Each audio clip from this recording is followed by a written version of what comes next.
Attention all millets, class is now in session. Are you guys ready? Hamu, hi there.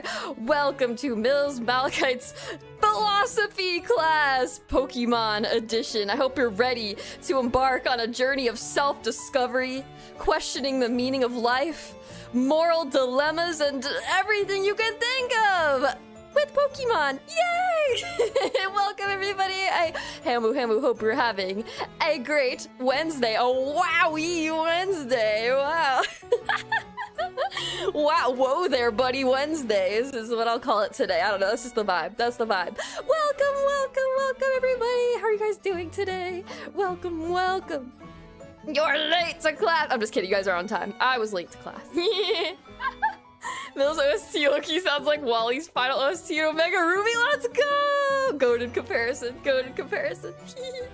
Welcome, guys. I hope you're doing good. Today. I'm very excited to be here today. Kind of a different stream today. Something I've been wanting to do for a very long time, which is take some of the fun Pokemon-themed personality tests that are out there. And there's one that I've had my eye on for a long time and one that's a bit newer. But yeah, that's what we're gonna be doing today. But it's really funny because I kind of thought to do this after a nightmare that I had the other day. Yes, philosophy gives me nightmares. Well, actually, I have a story about that as well. But I actually had a dream the other night, like a nightmare, about you guys. Some of you guys will know what these words mean. Some of you guys will be like, what is she saying? Scantrons and packets. And I was like, I woke up in a cold sweat. I was like, I haven't thought about those things in years. And did you guys have Scantrons where you went to school? Let me know, because I don't know if it's just an American thing, but when we would take tests in school, through university as well, you had to do it on these like Scantron, these like pieces of paper where you fill in the bubbles, and then they feed it into a machine to grade it automatically. And then you have like the test like in a packet. I don't know why, I don't know where it came from, but I had like a nightmare about doing this giant test in a giant Scantron, and like it made my head spin seeing the amount of questions on it. And I was like, oh my god, where did that come from? What deep confine of my mind did that emerge from? So I'm like, Pokemon personality test, yay! Do kids still use Scantrons? No way, right? I mean, what else would they use? I don't know. They probably do. Is anybody like a senior in high school, like over 18, but still in high school, who can confirm? Because I need to know. I guess uni works too, though. Yeah. One time I missed a bubble on Scantron, so I got like a 7 since I mistranslated all my answers after question 3. No. Yeah, when you see like when you got a question wrong, and they give you back the graded Scantron, it would have like a red letter with like the correct answer if you got it wrong. Like the PTSD of seeing a bunch of red letters on your Scantron was like, oh my god. It's so traumatizing. Such a pain to fill in, right? I don't know about you guys. There was like the line ones and then there was the bubble ones. I was team bubble Scantron all the way. Like filling in the circles versus the weird lines. Those were always so hard to fill in. The circles were easier though, but yeah. I know, I still have anxiety dreams about like missing a whole class for a whole semester and then showing up at the final exam. And I know that's like a universal dream everybody has. Like Matriarch Malakite told me about that exact dream. She's like, have you had that dream yet? I'm like, yes, I have that dream all the time. It's so funny, the universal human experience, am I right? Philosophy, I guess.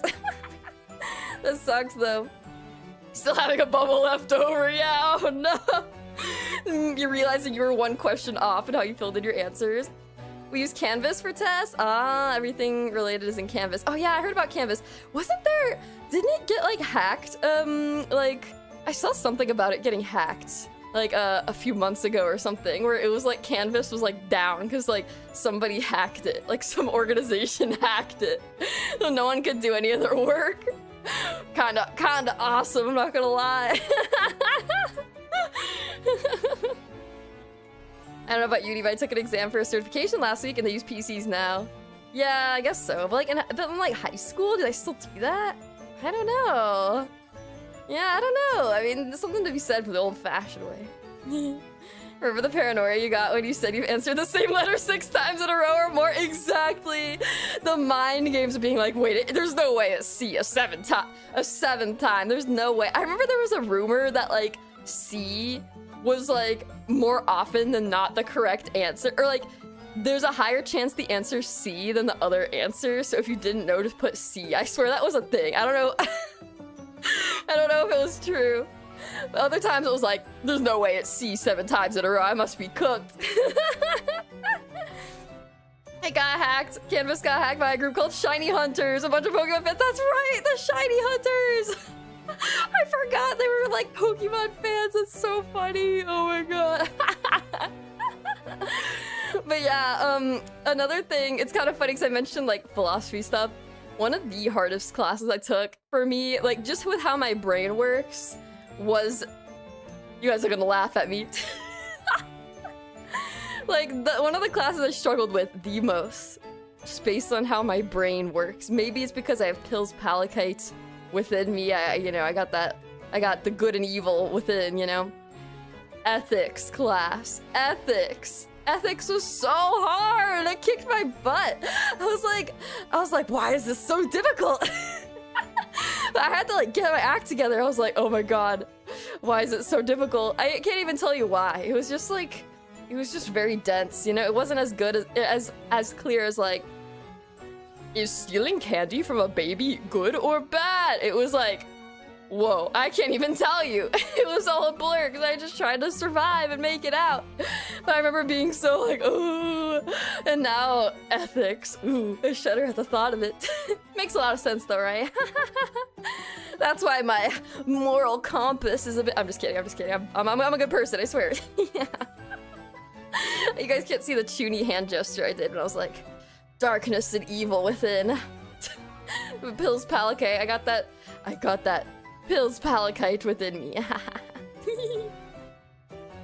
I posted a clip in Malabytes. It was a funny moment in a member stream today, and I found out it wasn't allowed, so my bad. Oh yeah, I saw that, and I was like, I appreciate the clip. When you guys clip stuff, especially when you guys, shout out to you guys who posted on Twitter, bless your soul. Thank you. It's so fun to like see clips out there. But anybody who clips, thank you so much. I really appreciate it. And sometimes I'm late to respond because in the Discord, I will like, as soon as I see like a clip posted, I go watch it immediately. Cause I'm like, oh my god, I gotta see what it is. And you guys usually are like really funny with the clips. But I saw that one and I was like, do I say something? It's a members stream. I was like, I mean, I know there's no harm behind it. It's fine. Think of it like a preview. But yeah, no, technically it's against the rules. But I'm not a tattle, so I was like, I'll just let it slide. But I appreciate it. It was really funny though. It was one of you guys playing tic-tac-toe on my forehead when I explicitly said not to do that. It was a Scribble.io, I think. But yeah, I appreciate it. You removed it as soon as you found out. It's all good. It was so well edited. I feel bad about it, but such is the world of VTuber, you know. Sometimes you gotta be paid to win, you know. To play tic-tac-toe on Milz Malakite's forehead, unfortunately. Yeah, if it's funny enough, it's good. Exactly, it's good promo for the membership streams, which, speaking of which, on Saturday we have another member stream. We're running it back again, the drawing game. So if you guys missed it last time and you're like, oh man, I missed the drawing games, we're running it back because people had so much fun with it. So yeah, we're doing it again. I was like, if that's what you guys want, like for those members who show up to the stream, you guys are like, that was fun, let's do it again. Sure, let's do it. And it's for you guys, so it'll be really fun. Yeah. Yeah. But we'll do different things in the future too. Yeah. Yeah, we're drawing games. No tic-tac-toe on my forehead though, please. That's why I have bangs. This is a restricted, no access zone, okay? Employees only type shit. You know what I mean? Yeah. Mecha Chameleon? Oh my god. That would be crazy. Mecha Chameleon with viewers. No voice chat. We could type in the chat. There is like a type in the chat. I mean, that could be really funny. That could be really funny. That's not a bad idea. actually. I don't know if I've ever seen anybody do that. Actually, no, I have. I saw a Flesh streamer do that.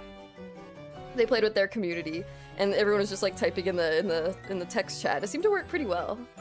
That would be fun. I've honestly been wanting to play that again, but oh my god, Magic Chameleon's so fun, guys. So fun. It's like a $6 game. $6 game. No, you have work. Oh, it's okay. It's okay. But yeah, there will be more. There will be more. Don't worry, guys. But yeah, today we're gonna be taking Pokemon personality tests. Luckily, not ethics tests. Luckily, no Scantrons, but still tests. In the thumbnail, you may see I got a 0 on my own. I got a 0 in finding my personality. My path to self-discovery. I don't know, maybe Milz Malakite came in. I thought about letting Milz Malakite take the test instead to see what would happen. Or maybe what I could do is I take one of them and then Milz takes it, and it's like we see how the results are different, you know what I mean? But yeah, the two I have picked out are... Okay, the first one is one I've wanted to take for a while. It's a Pokemon Mystery Dungeon personality test. 64 questions. And it decides when you get isekai'd into the world of Pokemon Mystery Dungeon, what Pokemon are you? What Pokemon are you do you wake up as? And I love the Pokemon Mystery Dungeon games. I remember when I played Red Rescue Team on the Game Boy Advance, I remember I had pre-ordered, or Matriarch Malakite pre-ordered the game for me. I remember I was taking karate classes. Yes, there was a time in my life, not very long, where I took karate classes as a very small hamster. Because I had to learn how to fight, okay? Ham-to-ham combat, right? And I remember it was the release day of Red and Blue Rescue Team, and I had karate lessons.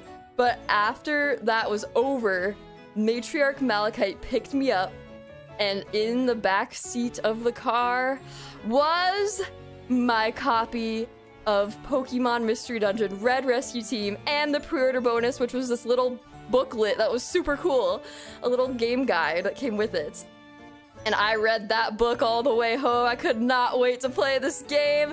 And I tore it open and I took the test to decide what Pokemon I wake up as, and I got Totodile. So let's see if will I still be Totodile? I don't know. It'd be really funny if I got Totodile again. But that was a very long time ago. So things may have changed, and I've played other Mystery Dungeon games since then. But I think they let you pick. But Red and Blue Rescue Team, they didn't let you pick. It was whatever fate decided based on your answers to the question, that's what you got. So I was Totodile, which is a pretty good Pokemon, so I was happy with that. Okay, seeing people do Mecha with the community, that'd be so fun. Okay, I'll note that down. That's really fun. We gotta do that. It's like a $6 game if you guys want to join, so yeah. Anyway.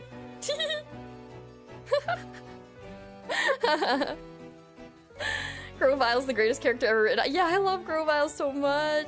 That was in Explorers of Sky, right? Time, darkness. Yeah, so good, so good.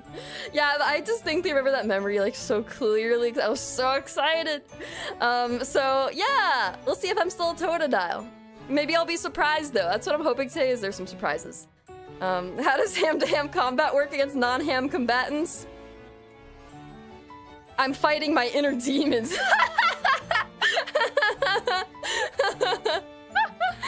There are no enemies, just my inner demons inside. Ham-to-ham combat, baby. Bro, kid me cried in Red Rescue Team. Yeah, I know, a sad game. Struggling to remember what I was, but I was Cyndaquil. Think of your Cyndaquil. Yeah, that's a good one too. But yeah, so that's the first test we're gonna be taking, is the Pokemon Mystery Dungeon personality test, and I'll put the link in the chat for you guys to follow along with these.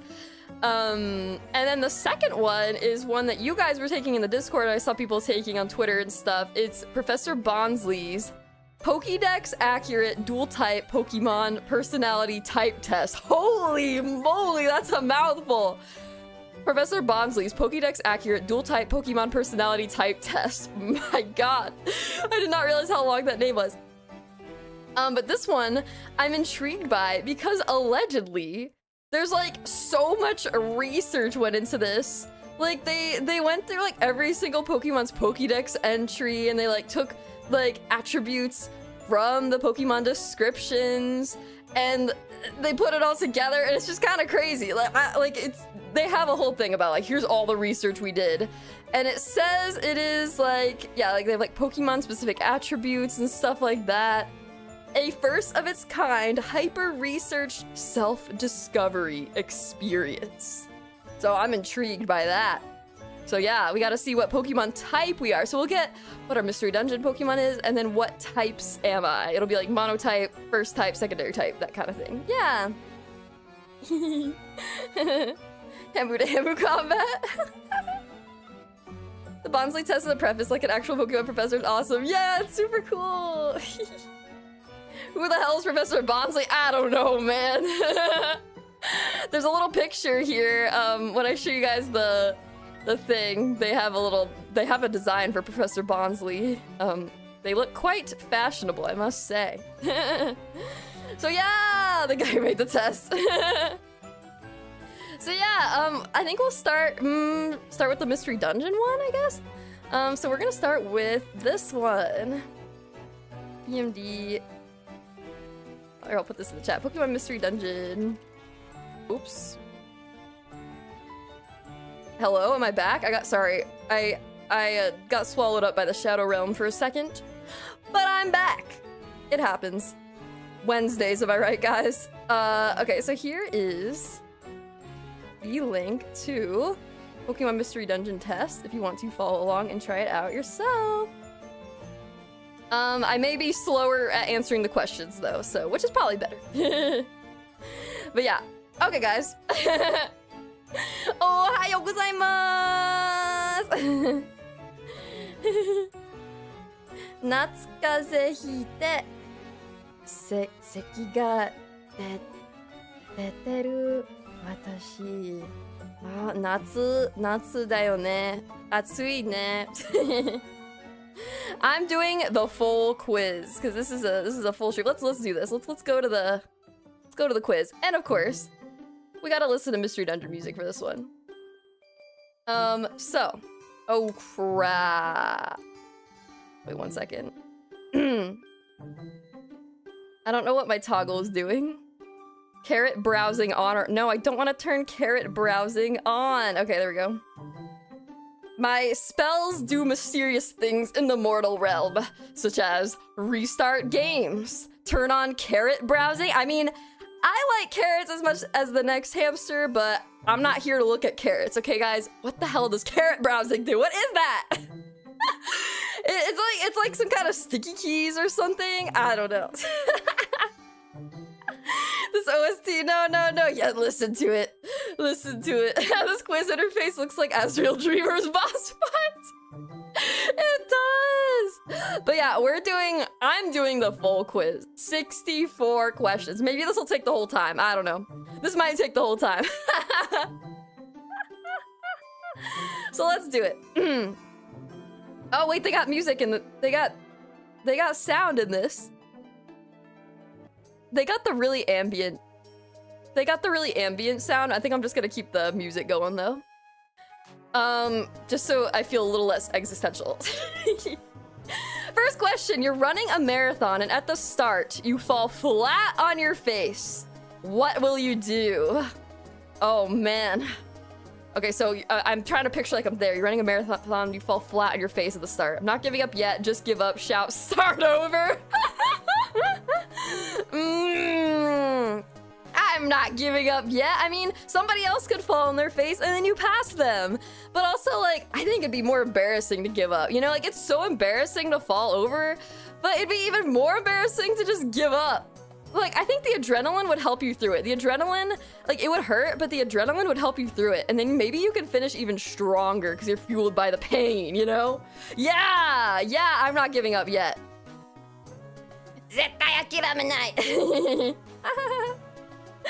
I've taken this test before. I'm just a chill Bulbasaur. Nice. Yeah, I'm curious to see if I'll still get Totodile like when I was baby hamster. You're at the movie theater. What are you there to see? An action movie, drama, or romantic movie? I mean, the last movie I saw was Chainsaw Man. Chainsaw Man movie, which was action.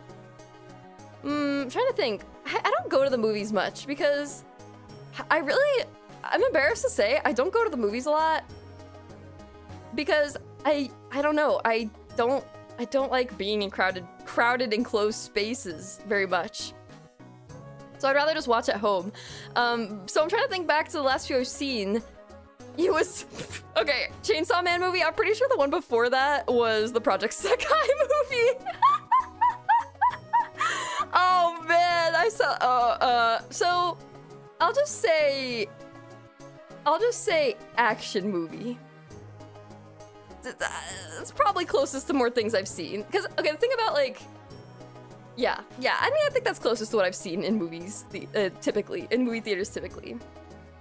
Not a huge moviegoer either, like horror, though. But that could be either action or drama related. Yeah, exactly. The horror wasn't there, which was a pretty different one, yeah. Okay, what's your studying style?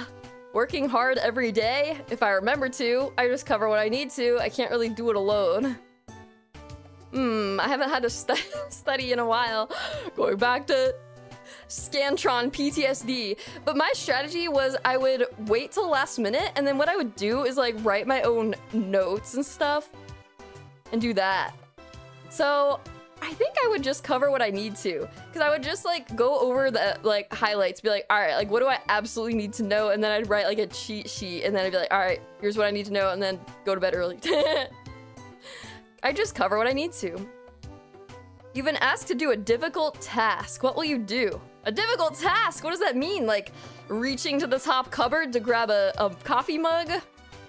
Or I don't know. Getting to 1900 ELO in Pokemon Champions? Do it myself, ask someone to help, make someone else do it. Well, it depends on the task. This is such an open question.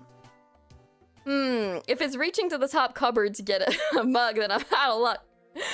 I mean, what about, I guess do it myself, but figure out a way to do it efficiently or something, you know? I don't like asking for help, I guess is what I'm trying to say here. I think that's what the root of this question is do you ask someone for help or do you make someone else do it? I hate asking for help. It's one of my banes of my existence. I hate asking for help. I feel like a burden. I hate feeling like a burden. So I'd rather do things myself, even if it's is not ideal, you know?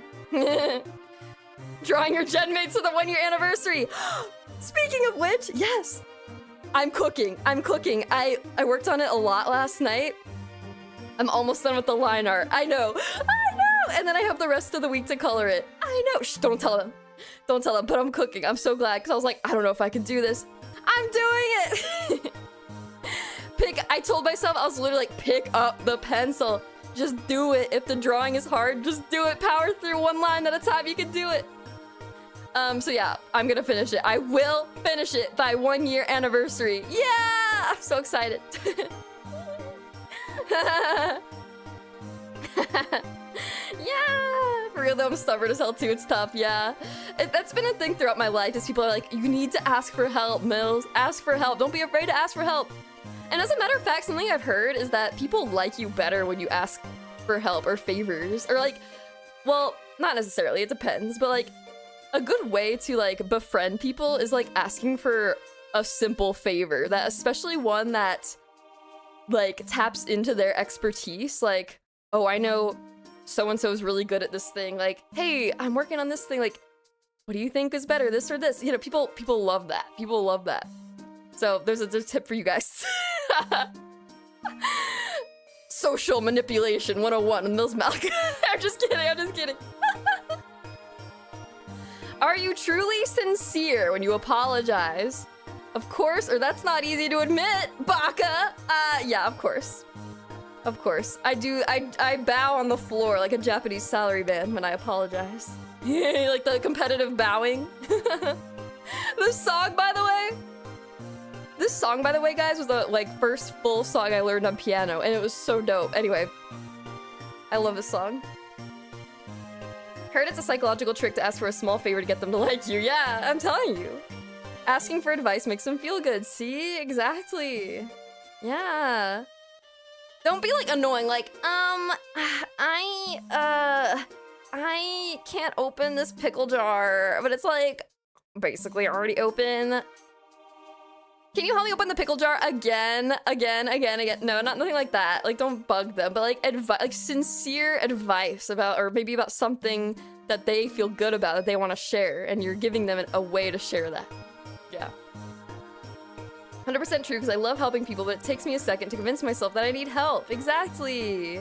Real, exactly. See? Do you think you have good study habits? Yes, no, well, I never lose at sports.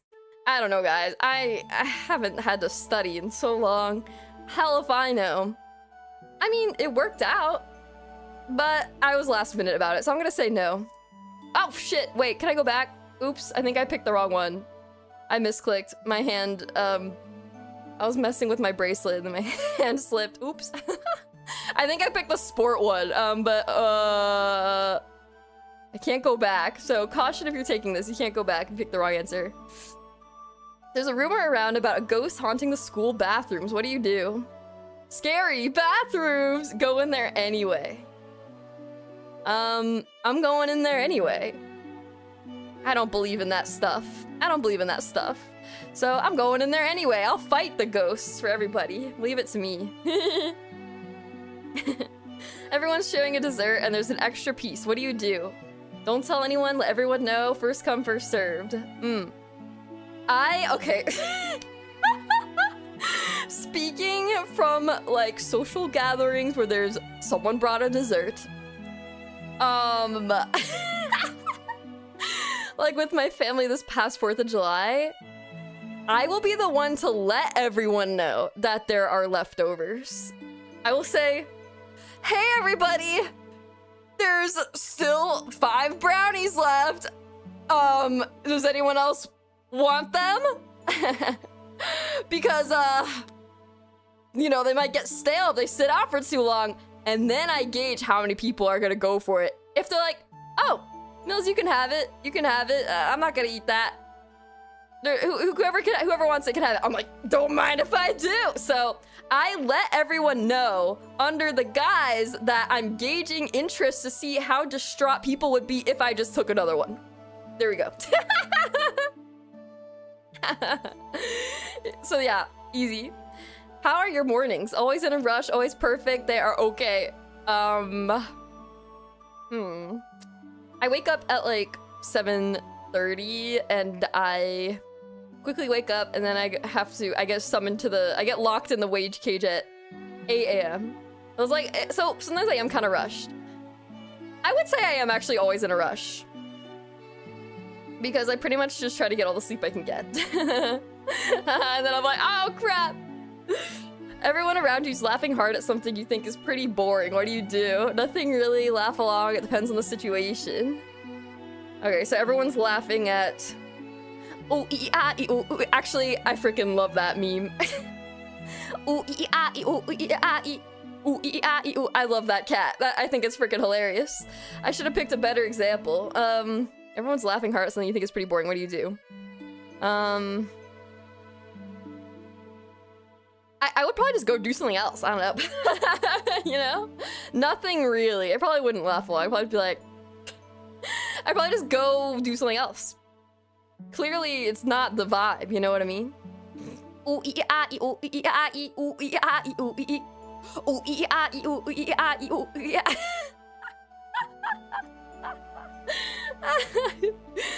Yeah, I guess it depends on the situation. Like, if it's... I guess... You know, that's probably the best answer there if they gave you the option, because, like, what if you're with people you really care about and you really want to, like, make them think you're having a good time? You know, I'm thinking of just, like, an acquaintances. I don't know. It also depends on, like, the size of the group you're with, you know, stuff like that. You want to reveal that you like someone a whole bunch. What do you do? Oh man, show it a little by playing together. Make it obvious by playing a prank. State it clearly for all to hear. Keep it to myself, it's too risky. What would you guys do? Are you gonna be a Tsun? Playing a prank? Just kidding. I mean, I care about the Milz, and I'd prank you guys all the time. Just kidding. Playing together, like, what does that mean? Keep it to yourself, too risky. Let's go prank. Let's go prank. It's kind of got, actually, that kind of has like the, you know, boys being mean because they like you kind of thing, which is kind of toxic. Don't perpetuate that. But I'll just put it for the sake of this one.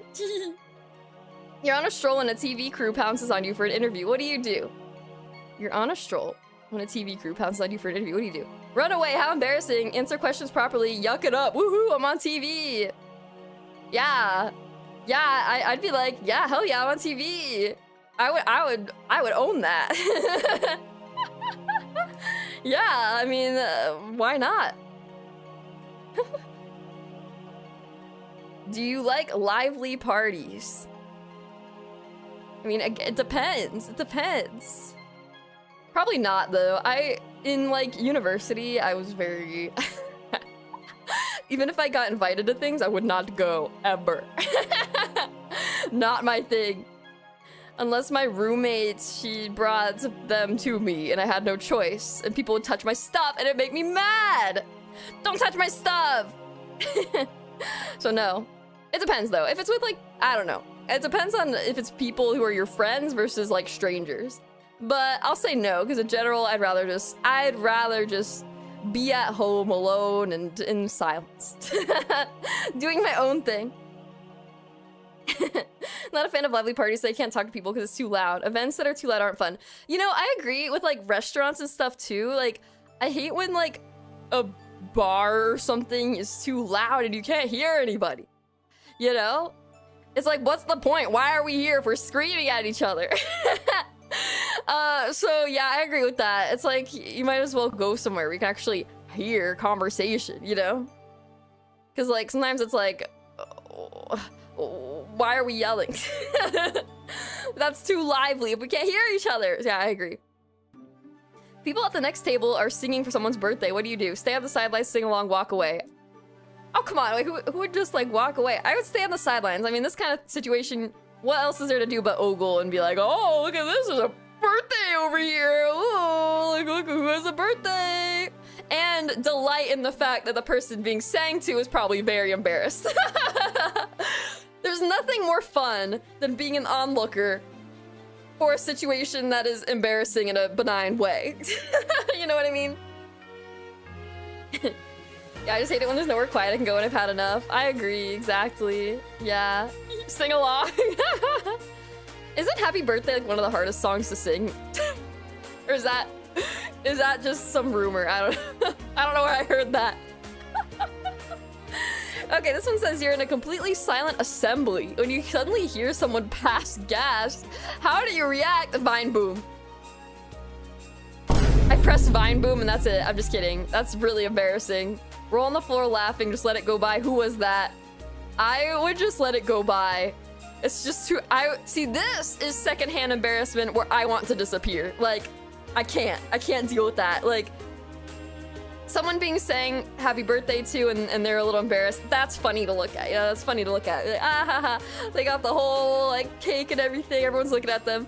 But like this kind of thing, I want to leave the room. Like, I didn't even do it and it's just so embarrassing that I don't want to be here anymore because I'm cringing too hard.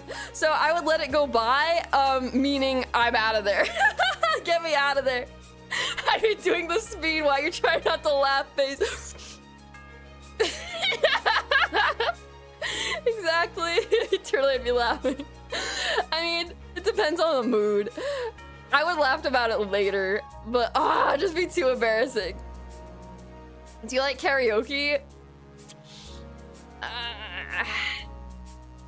I can't say I do if I've never done it in my life. Wow, this one feels personal. This one feels a little personal. Huh?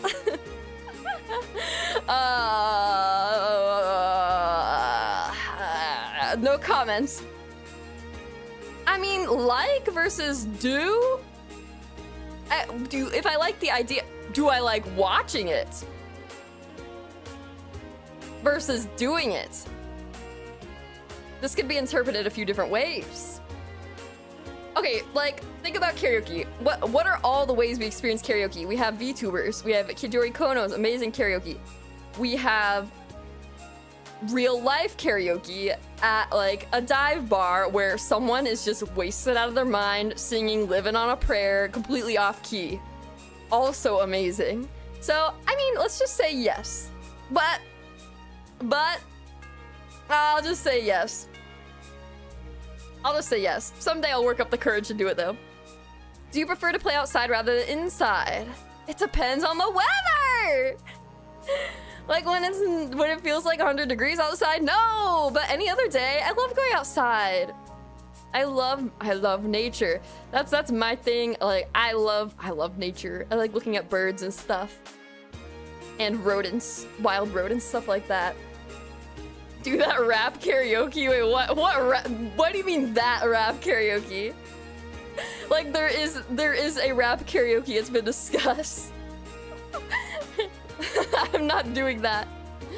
But I would say, I mean, usually I prefer to, if we're talking playing, like maybe inside, maybe inside because video games and hobby stuff. But I like both. Both is essential. Where's the both option? Because like both make the other better. Like playing outside or playing whatever, going outside makes you enjoy the times inside more, right? And vice versa. That's why I need to do both. Like sometimes like if you're inside too much, it's like I'm not appreciating all the things I can do inside as much. But then if you go somewhere, go outside, and then you get home later, you're like, ah, I'm so glad to be home, and I was looking forward to playing this game or working on this project or something. And yeah, so I can't pick one or the other. But I'll just say, but when it's really hot out, I do tend to stay inside. So I will say, no, I don't prefer, I'll say I prefer inside for now. You see a big comfortable bed. Your first reaction is to jump on it, belly flop, curl up. Belly flop. Yeah, belly flop, obviously. You're hiking up a mountain when you reach diverging paths. Which do you take, narrow or wide? Oh. So the narrow path I would imagine is like a more wild route, you know? And the wide is more like, oh, I'm heading back to the parking lot. But we're hiking up the mountain. So, I mean, hiking up a mountain on a wide path would be pretty cool. I feel like that's kind of like the type of environment I like better, is like from some mountain hikes I've done where the path was a bit wider. I don't know, maybe wide. Maybe I'll say wide. Milz Malakite has been in the Rocky Mountains before. Wow! That was super cool. And there were some wider paths there. It was like snowing, everything. It was so cool. But there were also some narrow, like rockier paths, but those are a little scary. So you know what? I'm feeling better about my wide path answer because I feel like those are generally less treacherous. And I like the more like seeing more and be able to, I don't know. I don't know what I'm saying. Yeah. I prefer wide since I'd be too scared of falling off a narrow one. Yeah, exactly. And I'm also thinking back to hikes and stuff where there's like, it was narrow and too rocky and it's like really uncomfortable to like climb, you know? Yeah. You discover a beat up looking treasure chest in some ruins. What do you do? Open it or get help opening it? So do I have the means to do so? If not, I'm just opening it by myself. This song, by the way, the Time Gear theme from Explores the Time and Darkness, goated.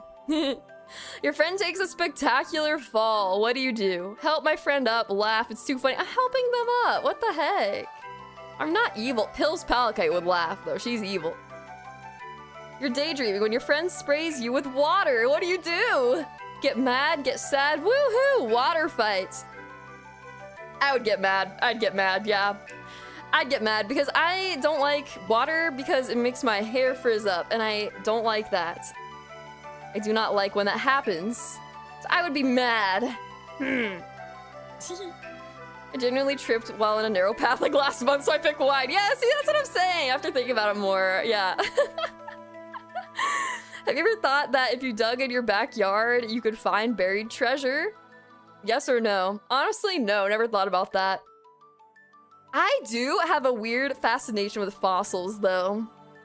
Low-key, I want to go somewhere someday where it's like, you maybe pay a few dollars and then they are like, okay, have fun, and you go dig around in an area that like there are fossils there, and you're like guaranteed to like find a fossil. That would be so cool. I think it's because of like Animal Crossing or something. Like growing up with Animal Crossing made me like the idea of like digging up a fossil, and I actually found some as a kid. Like I found some, and I don't know what they were, but I definitely found some. So I had like a tiny little collection. Like you can find them in like creek beds and stuff that are dried up, like stuff like that. I've always had a fascination with them. I guess because of fossil Pokemon too. So I haven't thought about digging in my own backyard, but I have thought of digging elsewhere. 100% would put fossils back in the soil to keep the business running. You're right. No, but you have to take them home. Maybe. Yeah, especially, yeah, the water question, especially after you had to get $200. Exactly. Do not touch. Do not touch. Have you ever told a joke that just completely fell flat? Once every collab stream. But you gotta shoot your shot, guys. You miss 100% of the shots you don't take. You gotta just swing for the fences sometimes.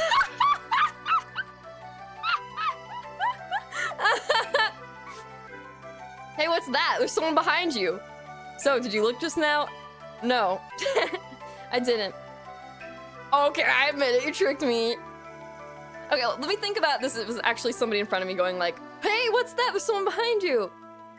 It depends on how good of a liar they are. I think I was still too busy processing it. Huh? What? So I'll just go with the... Huh? What? I wasn't even done, like, processing it when I finished reading the question, so I'll put huh, what? And then I realized there was an attempt to prank me. It wasn't... I didn't read that question and go, oh, they're pranking me right now. I'm not falling for it. I read it, and then I was like, wait, what just happened? So, yeah. Whimsy and getting crickets. Don't say that. Don't confirm that. Your friend has made a meal that tastes terrible. They ask, how is it? You say, just terrible, just terrible, just smile. It's good. It's good. Friend has made a meal that tastes terrible. How is it? I mean, we've all been there, right? Or whether it was like a friend's like mom or something, or I don't know. Or I guess anybody who made a meal. I mean, you don't want to hurt their feelings. Just smile is a little weird. That's a little weird. Like saying terrible, obviously not. That's rude. Just smiling? That's almost worse than lying. Like going. Oh, I guess you could do kind of like a smile and a nod. I would just lie and say, oh, it's good. Yeah. I would not elaborate further. Easy. Are they asking for feedback or are they in front of other people? That's a good point. That is a good point. Because yeah, because it's like, are they genuinely asking for constructive criticism? True. That is valid. Yeah. But then saying terrible isn't constructive. There we go. That's just mean. So yeah, there wasn't a constructive criticism answer. You run into a new person that you haven't talked to very much before. What do? Make small talk, say nothing, make an excuse to get away. Again, like, what's the setting? Is this just like bypassing? Is it like a new coworker or something like that? And run into a new person you haven't talked to very much before. Are we like is it like a forced to interact kind of situation? Is it just, can I just, make small talk, say nothing, make an excuse to get away? Run into a new person you haven't talked to very much before. So it sounds like it's by like happenstance, right? It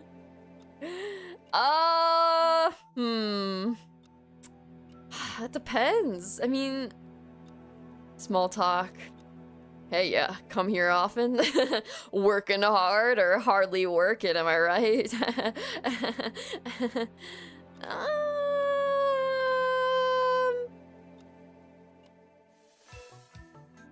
I'm not used to this player next reveal. Yeah, this one's tough because it just depends. But okay, let's just make up a scenario. Run into a new person I haven't talked to very much before. What do you do? Let's say it's like a coworker, and you're both on a meeting, but nobody else has joined yet. Awkward. I make small talk, or I say hi and then I go silent. That's what I do. But I'll put small talk on a good day. Good news and bad news. Which one do you want to hear first? Oh, bad news all the time. Give me the bad news first. Give me the bad news first. Give me the bad news first. Have you ever realized you were hogging the conversation? Painfully aware. Yes. Yes, and I lose sleep over it. Oh my god, thinking back to conversations where you're like, why didn't I just shut up? It's the worst thing ever. When you see a Switch, do you feel an overwhelming urge to flip it? Probably not. I mean, are there like some Nintendo Switch? I'm just kidding. No. No, I mean, there's like light switches. The world is full of light switches. I'm not inclined to flip every last one of them. You find something at a great bargain price. What do? Buy it right away? Think about whether you need it? Demand an even bigger discount. Think about whether you need it! I'm at a stage in my life where I don't want more junk. You know what I mean? So I'm like actually pretty thoughtful with things I buy and stuff. Because, so my rule from Matriarch Malakite's wisdom is, if you want to buy something, but it's not a necessity, think about it, don't buy it, and then leave it for like a week. If you're still thinking about that thing a week later, buy it. So for example, I was at Target the other day, and I was getting things I needed, like cream and stuff like that for my coffee and all that, cereal, hamster food, whatever. And I saw these really cute glasses that had like lobsters in the glass. I was like, how did they put the lobsters in the glass? This is genius! And then I looked at the price. It was $8 a glass. And even if it was like cheaper, I was like, do I really need more glasses? I have so many cups right now. I don't need more. I just got new ones for my birthday. Like, I don't need these, so I put it back. And guess what? I haven't thought about it until now, because I don't need it. So yeah, don't buy stuff you don't need. Just because it's at a bargain price doesn't mean you should buy it. You can save by simply not buying it and then buy something better. Milz Malakite financial advice. You can buy that game you've always wanted. You can buy a dream Pokemon card instead. Think about how it all adds up. Yeah, you're packing your classroom snacks for a picnic when you get hungry. What do? Eat just a tiny bit, hold myself back, pack it all up. What snacks are in my belly? Oh man, well, I think I would eat just a tiny bit, because obviously I get some of that if it's for the whole class. So I'll eat just a tiny bit and say, oh, this was my share of it. So yeah, I would eat a tiny bit. I'm not gonna starve myself. Do you want to be taller someday? Of course. No, I'm fine. I'm plenty tall. I lied. I'm plenty tall. I'm plenty tall. Go back. I'm not sure. What am I saying? I'm plenty tall as is. Oops. Wrong answer. I mean, what? No. I'm perfectly secure in my very tall stature. Very imposing, as is. Yes. I don't need to drink more milk. No. Do you think it's important to always aim to be the best? Okay, this is a really deep one, guys. Prepare for philosophy time. Because do you think it's important to always aim to be the best? You know, my first instinct was, of course, have high standards for yourself. Push yourself to do better. But at the same time, this is where I struggle, is no, you don't have to be the best at something to enjoy it. Okay? So part of me thinks sometimes, whoa, we're getting deep with it, guys. Part of me thinks sometimes that you need to be good at something to enjoy it, which is not true, for the record. Not true. But sometimes I feel that way. Like, I almost feel like you gotta earn it. You gotta earn the right to enjoy something, which is not true. You can just enjoy doing nothing. You can enjoy existing, and you deserve to do so. So do you think it's important to always aim to be the best? I'm gonna say no, because while some of us do aim to be the best, sometimes it's not realistic, and it's not gonna happen. What you should aim to do is be happy with what you're doing. Be happy improving versus yourself, how you were last week, how you were a year ago, you know? So I think that's most important. That's what should be most important. You can aim to be the best. There's nothing wrong with that, but it's not something you should always be thinking about. Mic drop, no. I think it's important to be, yeah, I think it's more important to be better than to be the best. Exactly, exactly.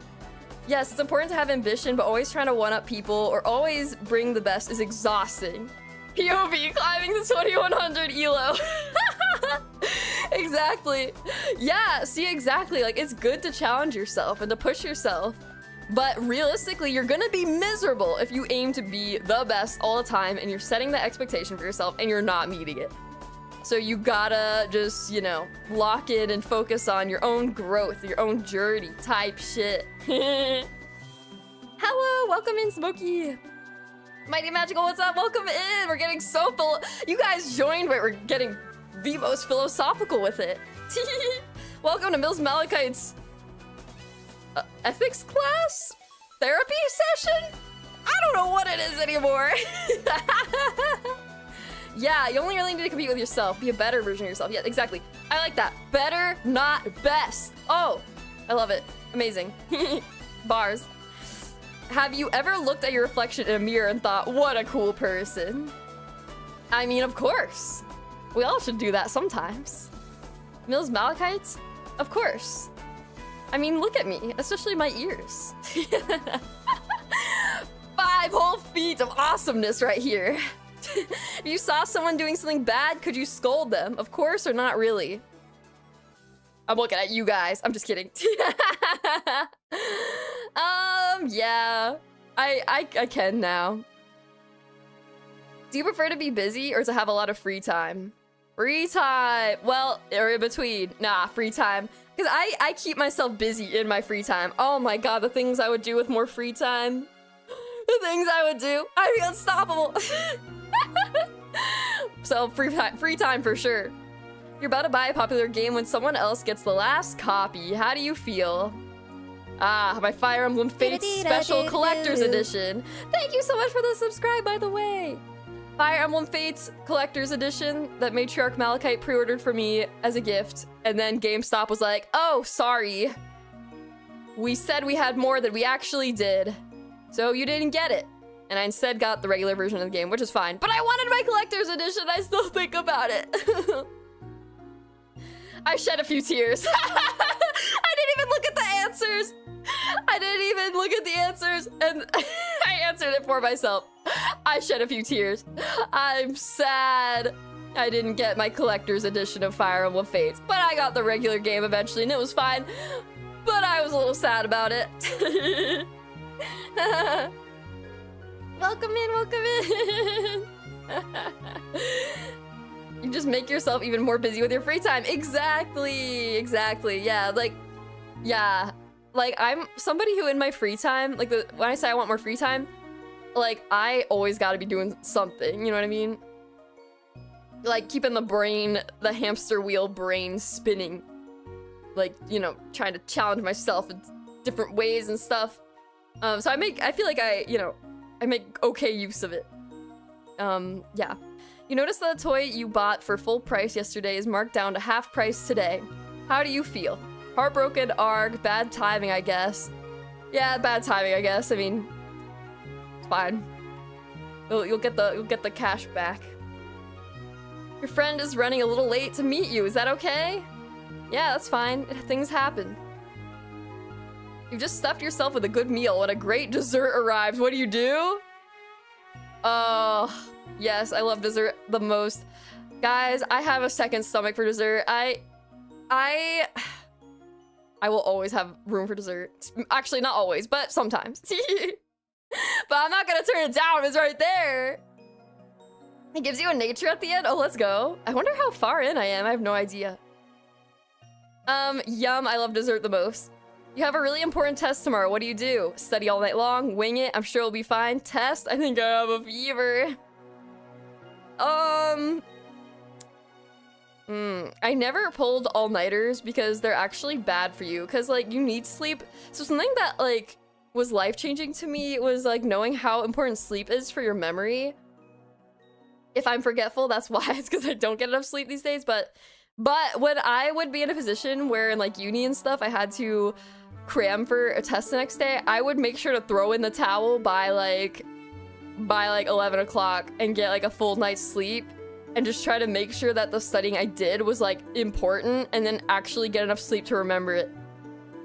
So it doesn't really go with that. I'll say wing it, because I did kind of have an attitude of like, all right, I did all I could, I'm gonna go to sleep, we ball. Yeah. You're real? Oh, sick, let's go. My friends think it's weird that I order dessert with my meal and eat them at the same time. Wait, what? That's crazy. What? I mean, more power to you. I admire that. But like, what? What if it's like ice cream and it melts? I mean, I guess you're eating it at the same time, but that is like going to break the fabric of space-time or something. You gotta be careful. Dessert always after dinner. I did all-nighters, but I was helped by a bad school district testing, because you could pass based on just memory rather than actually knowing the material. Screwed me over later now. Oh, I'm sorry to hear that. Yeah, sometimes it's just like, you fire up the Quizlet, you start going through the flashcards. I would wing it because I was too busy playing League of Legends. Oh no, oh no, my condolences. How is that weird? It's weird, it breaks the societal norm. Eating dessert at the same time as your dinner? We order dessert with our meals sometimes too, Lamau, though it does depend on the place. What? I mean, I could see at a fast food place, like you get everything all in one to go. But at like a sit-down place? That's crazy. You guys are crazy. You guys are wilding right now. Currently in an all-nighter, got uni in 2 hours? No! I just don't really need to study much. I mean, or didn't need to study much. There are people who are like that. It's amazing to me. Yeah, I had a friend who, she was like, I never need to study. We ball. I was like, how? And like, did okay. And meanwhile, I would at least try to do something, or else I'd feel terrible, and there's no way I was remembering everything. Welcome in! The societal norm is what's wrong. You know what? You're right. Order dessert with your dinner. Hell if I care. If the world blows up because of it, it's fine. You've been invited to a wonderful party. It's time for the party to start, but there's nobody there, you think. Did something happen? Maybe I have the day wrong. Let's get this party started. I would think, did something happen? Yeah, I'd be like, what the Sigma? There was something I was gonna say. And now I forgot. Whatever.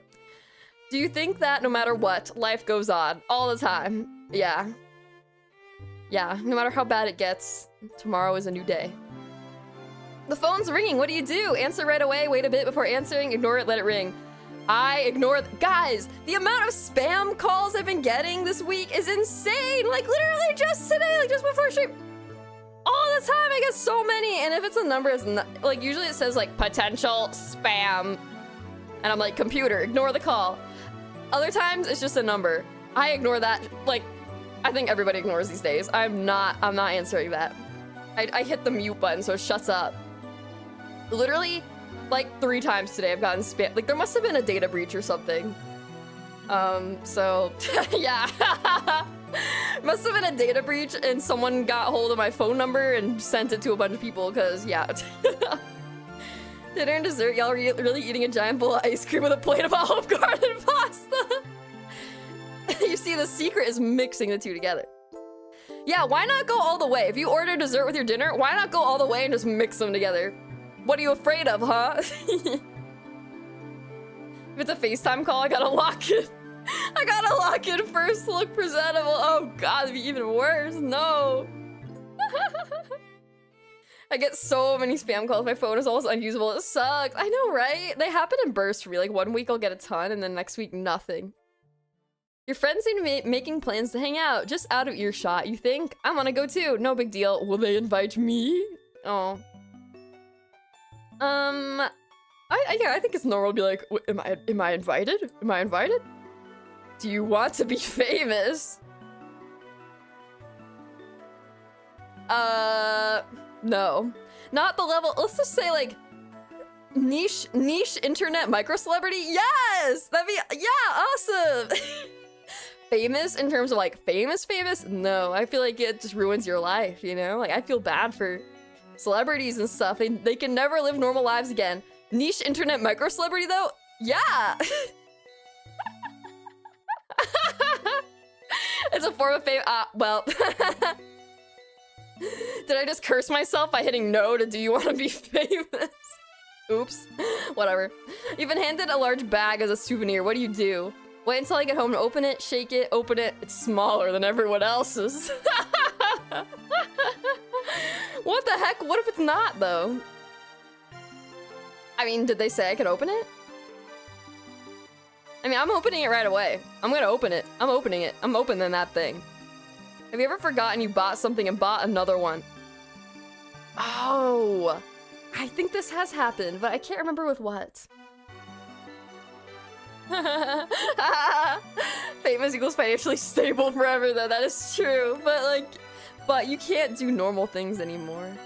My favorite niche internet microphone. Oh, thank you. Yeah, I know I've done this. Oh. Yes, I did this with toothpaste. Oh my god, I did this with toothpaste like not that long ago. That's what it was. I bought like one of those 2-packs of toothpaste, okay? I bought like the 2-pack of like platinum whitening action toothpaste rah, with like holographic packaging. And I had that. But the thing is, I wasn't even really out of toothpaste yet. I like to buy things like when I'm gonna run out in the next, you know, little bit, so I don't get stuck in a jam, you know what I mean? So I bought it and I put it in this little cupboard I have in the bathroom. And then I was just too ahead of it, where I bought this toothpaste so early. I still had so much toothpaste left in my original tube that when I actually ran out, I was like, oh crap, I need more toothpaste. And then guess what I went and bought? A 2-pack of toothpaste. And then I found in the closet, I was like, or the cupboard thing, I was like, oh my god, I had a 2-pack of toothpaste this whole time. I can't believe this. Whatever, never had to buy toothpaste ever again. So yes. Yes. I was like, if I can't remember the specific example, it's gonna bother me, but I know this happened. Yeah, you can never have too much. I mean, I used it. That stuff does expire though, which I did not know that until, well, I was in a pickle one time. And I found some and it was expired. Yeah, toothpaste can expire. It tasted weird. I've done that too. I currently afford tubes of toothpaste. Yeah, exactly. You get holographic toothpaste, any URs, the packaging. You gotta get the stuff. It's like platinum ultra whitening action.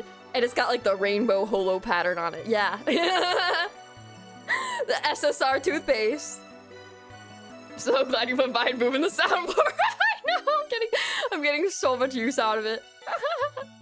Once you've decided something, do you see it through to the end? Ooh, ooh. Yeah, I'd say generally I do. If it's a project or something that is way too ambitious, then no. I think we've all been there where we say, I'm gonna make this or do this, and it doesn't happen. But now that I'm a little wiser and I know that you gotta be, you know, realistic with what you can do. Yeah, I'd say so. I would say so, yeah. I say, like, if you're gonna commit to something, give it your all until the very end, you know what I mean? Yeah. Yeah, don't give up type shit, you know what I mean? Have you ever said nice to meet you to someone you've met previously? Yes, I did do this.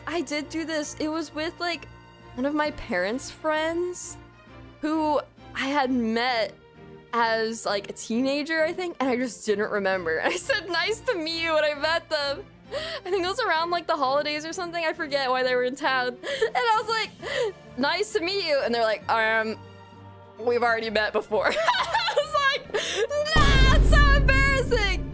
It's like, we're literally from your home planet and we met you already.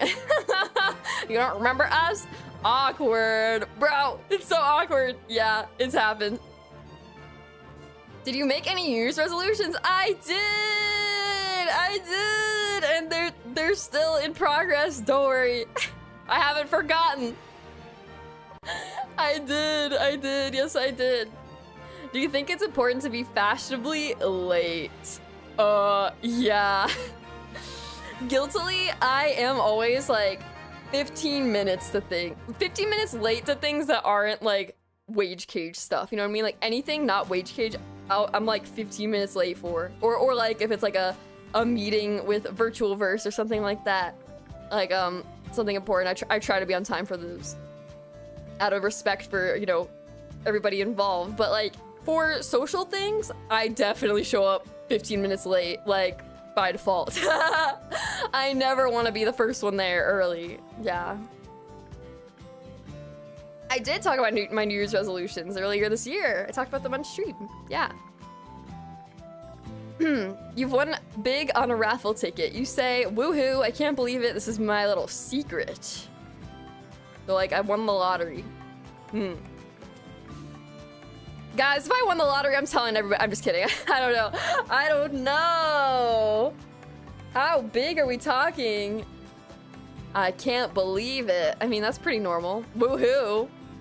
I mean, I'm just gonna say woohoo. That's gonna be my initial reaction is I won something. Do you think blaming something you did on someone else is sometimes necessary? Oh, whoa.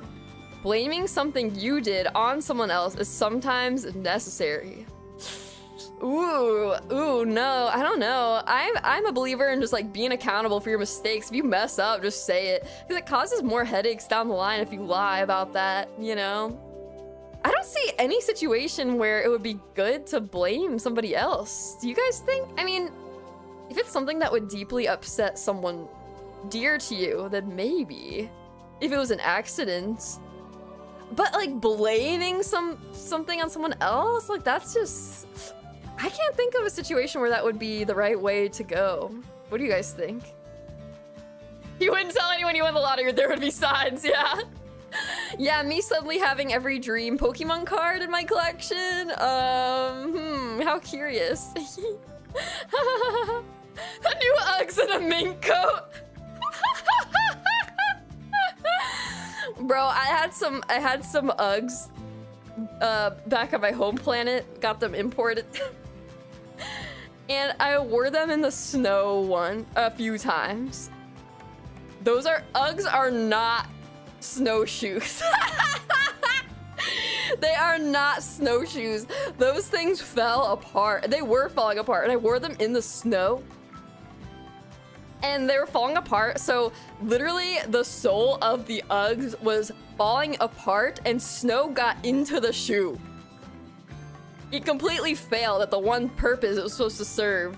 But you heard it from me first, guys. I know all you guys in the chat are gonna need to heed this warning. Uggs are not snowshoes. They are not. They are not. Don't do it. Not good, but beneficial to yourself. How else are you gonna get ahead in life? Oh, snap. Oh, snap. Oh.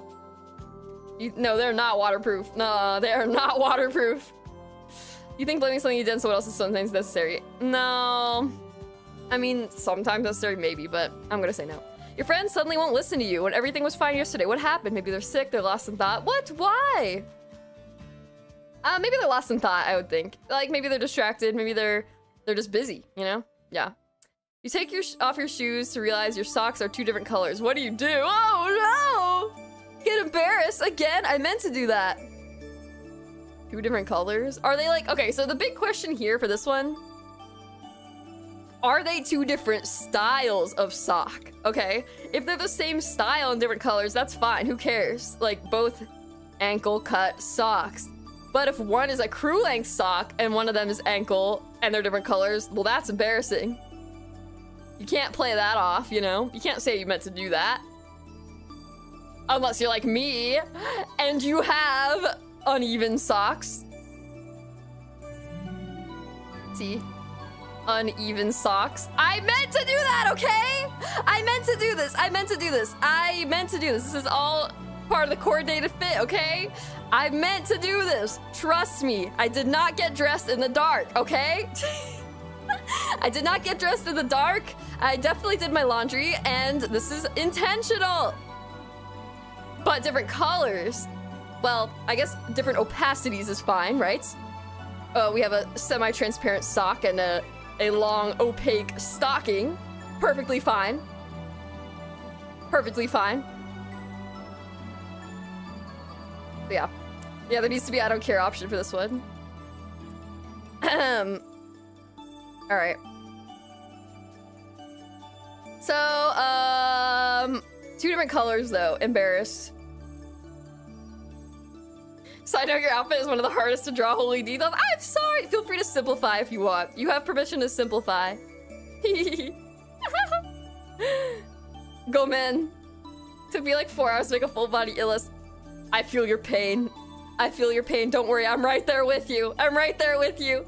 My fellow artists who try to draw me, I struggle with you. It's okay. We're in this together. We'll get through this together. I'll get embarrassed. You fail miserably. Everyone found out and they're disappointed in you. What do you do? Oh my god, this is getting deep. We go from socks to this, to failure, and letting down the ones we love. Everyone found out and they're disappointed in you. What do you do? Try and hide, think of an excuse, drop down and play dead. Yeah, I'm dead. Yeah, I'm dying right there on the spot. I'm dead. Shame. Have you ever accidentally called a teacher?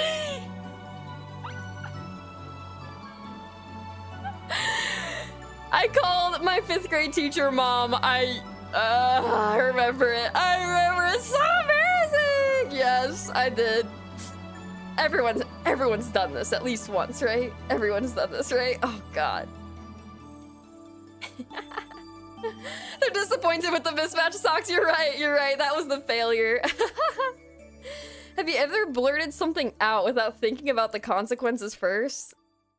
Of course.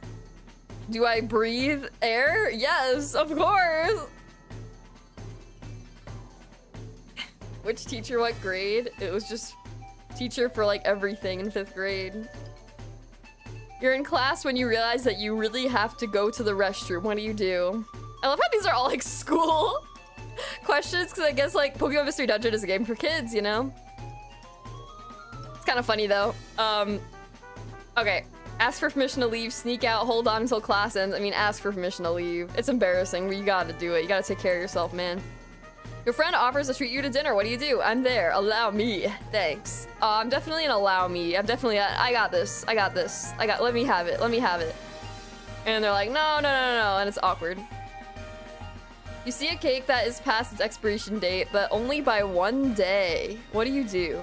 Not a problem. Chow time. Think about it briefly, then decide. Get someone to try it first.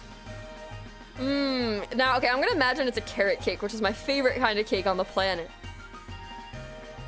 I've been fiending for some carrot cake lately. Expired by only 1 day. So it's not like at the store, right? Like it just exists. Okay, I'm assuming somebody bought it. It's around. I can eat it. It is not like, it's not like I'm going to buy it, because I wouldn't buy it if it's expired, you know? So I'm assuming it's already been purchased, okay? And it's just there, and it would be wasted. So I'm gonna eat it. Oh, wait. Oh, yeah, only by a day? I'm eating that. Are you even kidding? I'm absolutely eating that.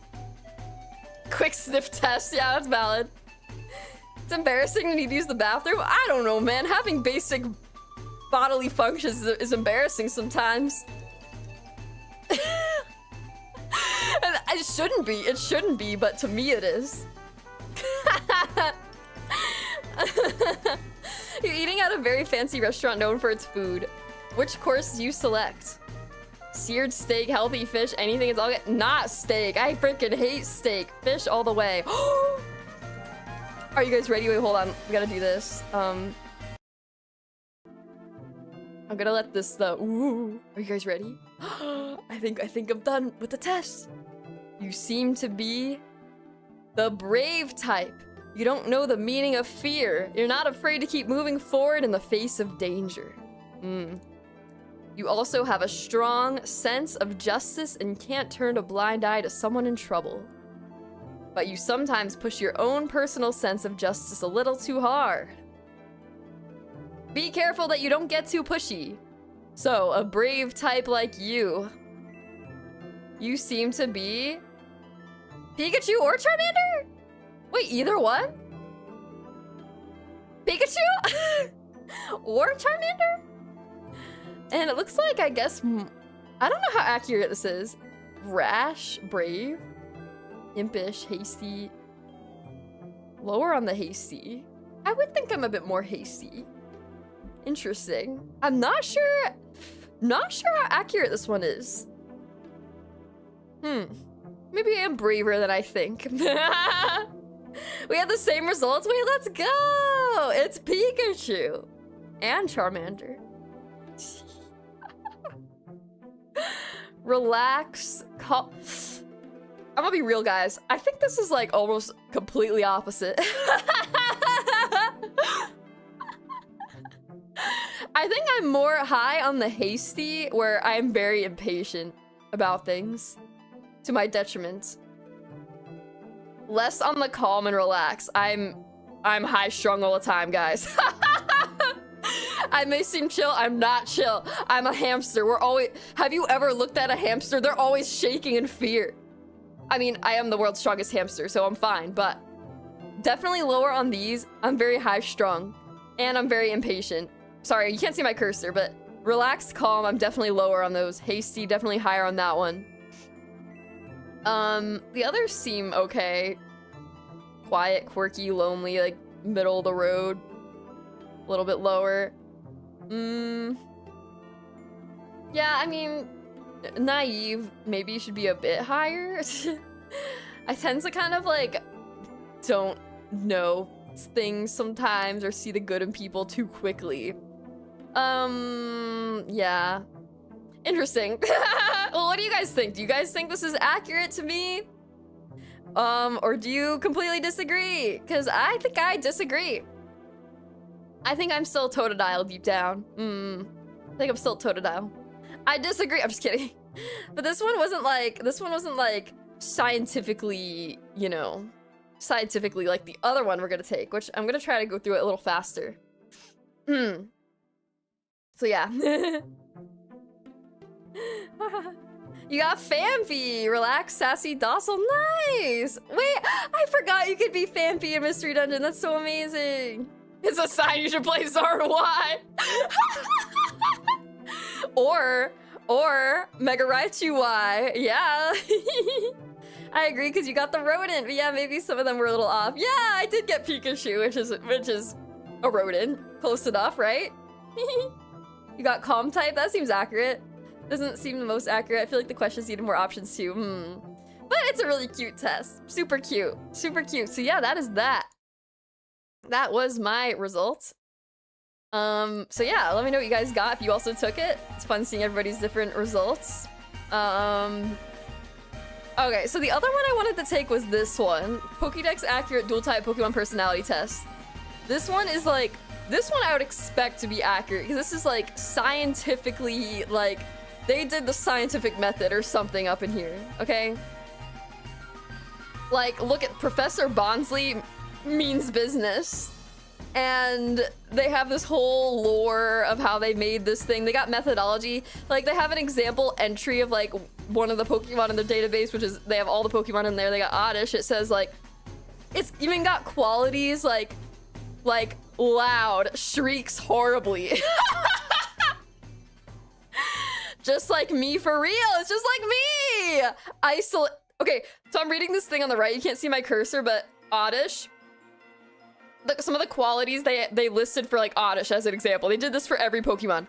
Isolates, it burrows. Loud, shrieks horribly.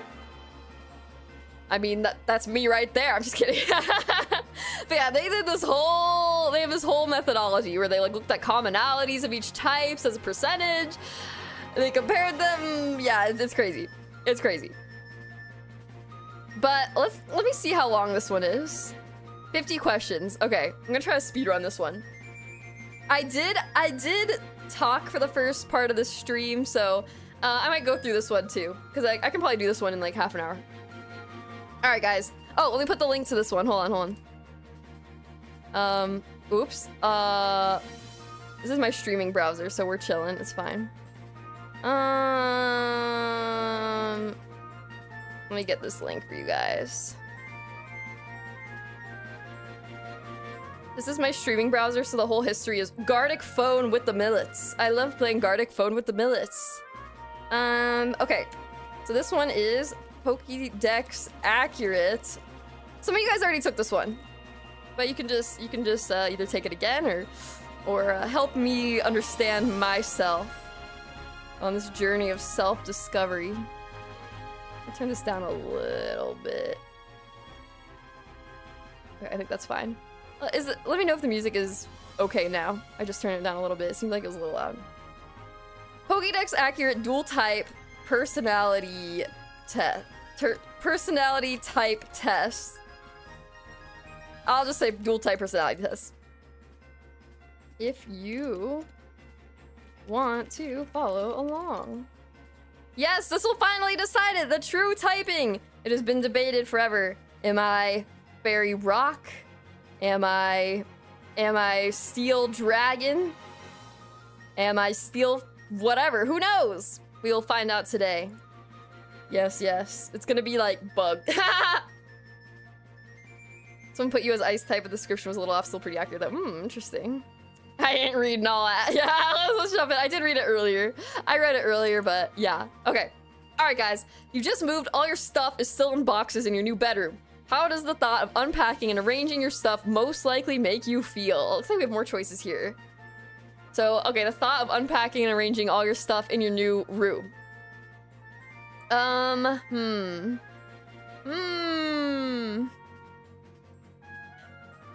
be honest.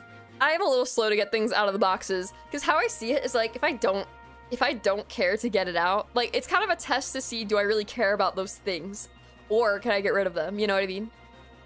But I think mostly excited to put things in their new place. Find a box marked free on the side of the road full of unrelated pieces of wood, metal, and plastic. Which best describes your most likely reaction? Grab the entire box, take it home, pick out a few things that look useful. Things that you could use for art. Take a few things that look interesting. No. This is clearly trash and I ignore it. It's fun to see what people are throwing out, so I just take a look. I wouldn't consider it trash, but I wouldn't take it since I don't do anything related to construction, repairs, arts, and wow. Clearly trash, I ignore it. Friend invites you out to an event in a place that you've never ever heard of before. Which of the following would most likely make you want to go with them? If there's going to be lots of people, other friends there, if the event looks lively, energetic, and fun, like game night, karaoke night, etc. If it looks chill, relaxing, quiet. If it looks busy, intense, and exciting, like a loud concert. If I can get intoxicated there, whoa! Can't wait for you to just be normal somehow. No, don't jinx it. I don't want to be normal type. Nothing wrong with normal though. There's a lot of choices here. There's others that are like making my friend happy, making myself seem cool in front of them. I'm just happy that they invited me. It would be easier to answer what wouldn't make me want to go. I honestly doubt I would say yes no matter what. I mean, I think I like this energetic, lively, and fun. Because, like, busy, intense, exciting. I mean, I do like concerts a lot. But I think something more enticing is, like, something more like a game night. You know what I mean? Lively, energetic, and fun rather than, like, it's loud is more like, oh, that sounds fun. You suspect that a favorite habit of yours is having a bad effect on your body. How are you most likely to react? Alright, let's say hypothetically, I eat Taco Bell all the time. I don't eat Taco Bell that much. I don't eat it that much these days. Too much sodium. But let's say I'm like, oh my god, I'm so tired all the time. And I'm thirsty all the time. Maybe it's because I'm eating so much Taco Bell. What would I do?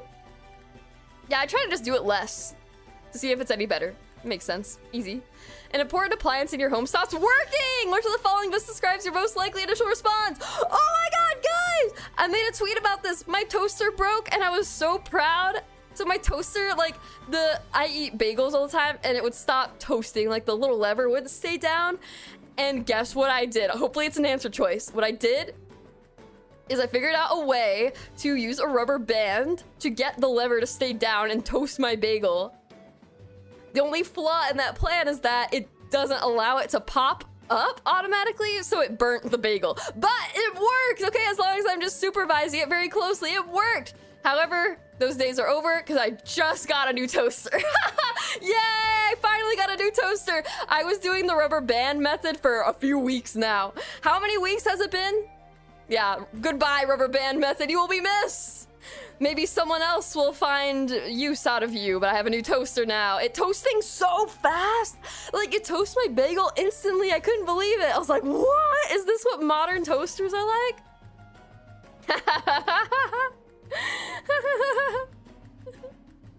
Yeah, the rubber band method. The toaster is dead. All right, so I bet I know how to fix it. So I do it, gather stuff I need to fix it, try to fix it, try to figure out what's wrong with it, see if I can fix it with whatever's on hand. I mean, I did fix it with a rubber band. Throw it out, get a new one. Get my frustration out by breaking it more. Ask if someone to fix it. Quietly allow someone I live with discover it's broken. Pay someone to fix it for me. Accept that it's broken. Wow, these are crazy. I mean, yeah, my first instinct was just... I had to have an immediate solution because I needed my bagel, okay? But, like, of course I'm gonna get a new one. But... I try to figure out what's wrong with it, either on my own hand or from the internet, see if I can fix it with whatever's on hand. I mean, rubber band falls under that, sure, we ball. You need a favor from someone, but you know they've already got a lot on their plate. What are you most likely to do? Just ask them if they don't want something, they can say no. Ask them, let them know how much it would mean to me. Ask them, let them know it's okay for them to say no. Yeah, that one. That sounds good. It ain't that deep. This music's so quiet now. Hold on, I gotta pump it back up. Let me know if that volume is okay. Which of the following would you most likely use as the best evidence to show that you have a healthy lifestyle? Strong muscles and general athleticism, nutritionally balanced diet, sustainable sleep schedule, my attractive physical appearance, consistent mental stability, lack of addictive behaviors, low body fat percentage, ability to maintain relationships, good hygiene, lack of doctor visits. I don't think I would be able to demonstrate this. I mean, I would say good hygiene is important. Cause like you can have, okay, having low body fat isn't always good. You can be underweight and malnourished, so you gotta be careful of that too. Gotta make sure you're getting your vitamins. Okay, now it's a little loud. I'm gonna say good hygiene. I think that's important. Cause for me, I may not get every vitamin, but you know, try to just shower, please. That's fine. I did just discover though that the cereal I eat has like so many vitamins in it, and it has iron, which is like what I need the most of. And like it's like, guys, I didn't know that Cheerios had so much iron in it. I was like, whoa, maybe Cheerios can fix me.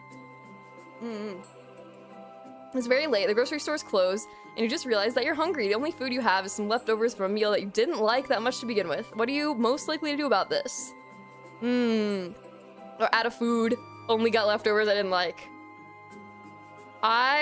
Yeah, I would be this one. Order late night takeout or go to a convenience store for some snacks. Yes. Yeah, this would definitely be me. I can't go to bed either on an empty stomach or sad.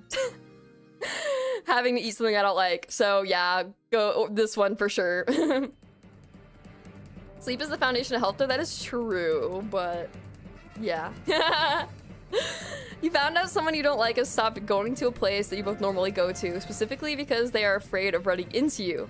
Which of the following best describes your most likely feeling about that? Successful. This is all according to Keikaku. Amazing. I hope they continue to stay out of my world. Good. I wasn't looking forward to running into them either. Bad. Doesn't feel right. Someone stopped doing something because of me. Confused. Am I really that scary to run into? Probably that one. Really? Indifferent. Maybe I noticed their absence. I wouldn't really care why. I think I'd just be confused. Be like, what? Why? I don't know. What was I gonna say about the hygiene thing is, like, I definitely sacrifice sleep. Like, literally the other night, I fell asleep on the couch, and then I woke up at 2 a.m. And I was like, oh my god, I gotta get to bed. But I was like, I really need to shower. And I showered at 2 a.m. Because I was like, I can't bear to go to bed feeling this gross. So yeah, 2 a.m. shower got hit different. They hit different. Trust me on this one. So yeah, sleep can wait. You're trying to open a jar, even with the gripper pads. Taking a lot of strength. Gripper pads? Oh, like those little, I don't have those, but I know what they're talking about. The rubber things? How are you most likely to continue? Wait, I was talking about the pickle jar earlier. That's such a funny coincidence. Keep going until it opens while I've got the momentum. You gotta do the thing, the water. Yeah, the hot water. I would do that one. Hot water strat. All right, I gotta go faster. You work on something important when you get a text from a friend who wants to hang out right now. How are you most likely to react? Oh, my favorite song ever. Oh my god, my favorite Mystery Dungeon song on right now. I would say, yeah, I would say pretend I didn't see it until it's too late. Actually, no, I'd propose at a different time. Say sorry, I can't make it. Yeah, I don't like making same-day plans, and any friend of mine would know not to ask. Nah, that's pretty much me, actually. Nah, but I'd say propose at a different time. That's just the right thing to do. You sprained your ankle. It's pretty common, but what are you most likely to do in response? What is this one? Rest, ice, compression, elevation. Thumbs up. Ow. I would stay off of it as much as possible for a few days. I've never sprained my ankle though, so I don't know what that's like, but I would probably not.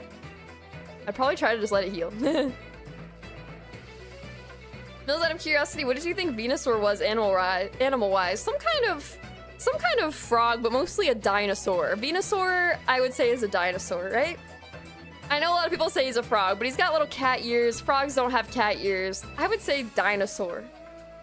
Venusaur. This OST sounds like the Freerun OST when they're in a fight. It does! That's probably why I like the Freerun OST so much, because this song is Fire Island Volcano from Pokemon Super Mystery Dungeon. It's such a bop. It's got, what more could you need? Didgeridoos. Fiddles. Didgeridoos. It's so peak. Bagpipes. Didgeridoos. Fiddles. Bagpipes. What more do you need? It's so good. Bongo drums. It's got it all. Such a good song. Never sprained your ankle, but out for the rest of the season? I never have. I've also never broken a bone. Knocking wood. I've never broken a bone. One time I did slip on some ice, though. It was like a really cold winter, and I slipped on some ice, and I fell on my tail, and my elbow. I thought for sure I broke something. Didn't break anything. Maybe it's all the milk I drink. I'm just kidding. I don't drink much milk. It sucks to walk with a sprained ankle. I know because when I was a kid visiting my aunts, I accidentally tripped on the stairs and sprained my ankle. I had to drag my foot a lot of the places. Oh, yeah, see, I would definitely just let it chill for a few days. It sounds awful. Yo, welcome back. Got your dinner? What are we eating? What are we eating? Tell us. Share. Didgeridoo. Didgeridoo or didgeridon't? All right. You want to make someone a birthday card, but other than paper, you realize that you only have a few colored markers and some random stickers. Oh my god. What's your most likely next step? Okay, so I have this pack of blank cards. I only ever give cards to Matriarch Malakite because she's a little old-fashioned in that way. Like, where she always... I mean, actually, most people give cards. Am I a bad person? I never give cards. But, like, I will sometimes give her one of my blank cards that I have. I have, like, some, like, blank cards. One of them has, like, cat on it. The other one has, like, bird on it. And I'll oftentimes just use a pen, write something in there, and I'll draw a little doodle in there, too. So I think that's what I would do, is work with what I have. Random stickers. Yeah, actually... Always keep a variety of art materials, blah, blah, blah. I would never give someone a birthday card. Yeah, I would say, I would, just start working what I have, yeah.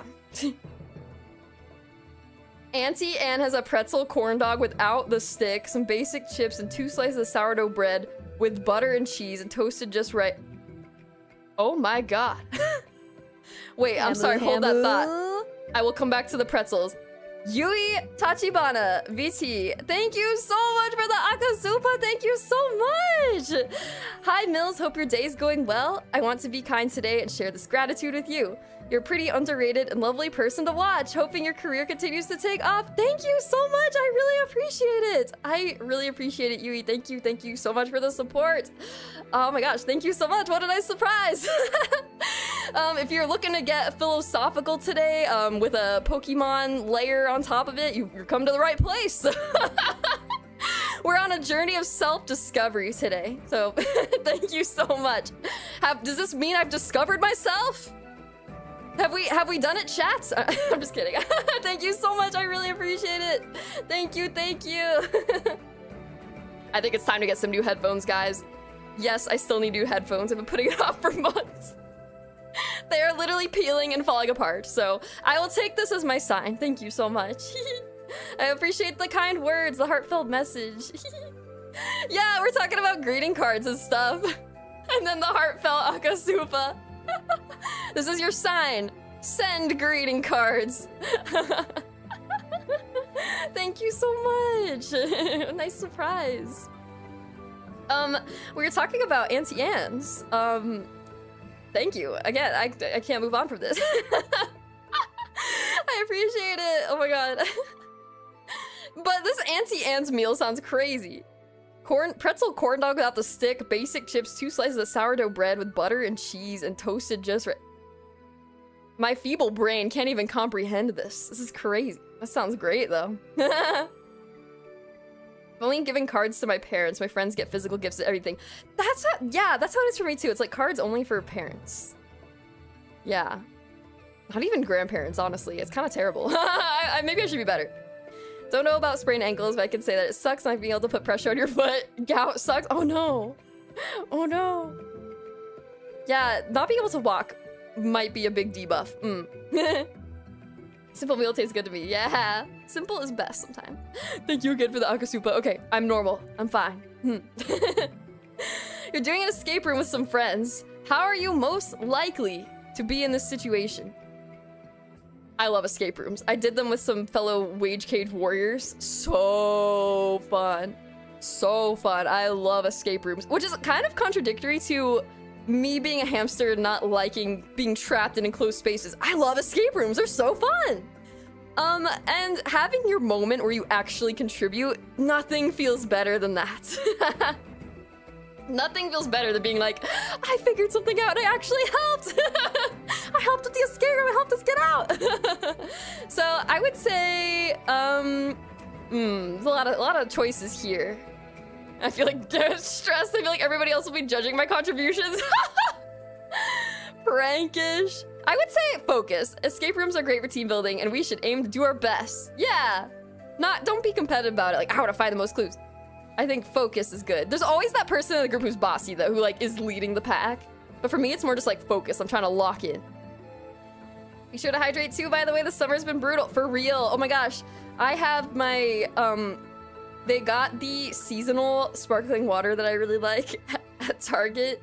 I got it so much last year and it's finally back. It's the summer sangria. It sounds so fancy. It's so good. It's like raspberry, peaches, strawberries, mangoes. It's so good. That is my beverage of choice on this fine Wednesday. Leighton, this reminds me of a puzzle. Yeah, escape rooms do feel like you're in a video game in real life. They're so fun. They're super fun. You're having a heated argument. Oh, wait, actually, hold on the escape room topic. One of them that I did, it was really tragic because we got so close to the end and we almost solved it. But part of it was like a Wild West theme and there was like this gun like came from the ceiling on a string and it was like, or there was supposed to be a key attached to it or something and there was this whole thing. But something broke with the mechanism where we like didn't get the key we were supposed to get to like finish the puzzle. So we were like super confused because we got to the end and we're like, yeah, we have it. And we're like, hurry. And then like we're in the climactic ending of this escape room. And then this like thing drops from the ceiling and there's like, we're like, is there supposed to be a key or something here? There was no key. We couldn't figure it out.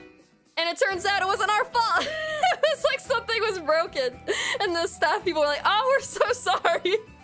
And they helped us get out. They actually like, saw we were like, wait, what? And we were struggling and they actually helped us, so. So that was nice. All right, I gotta lock in. We're at 15 out of 50. I gotta go faster.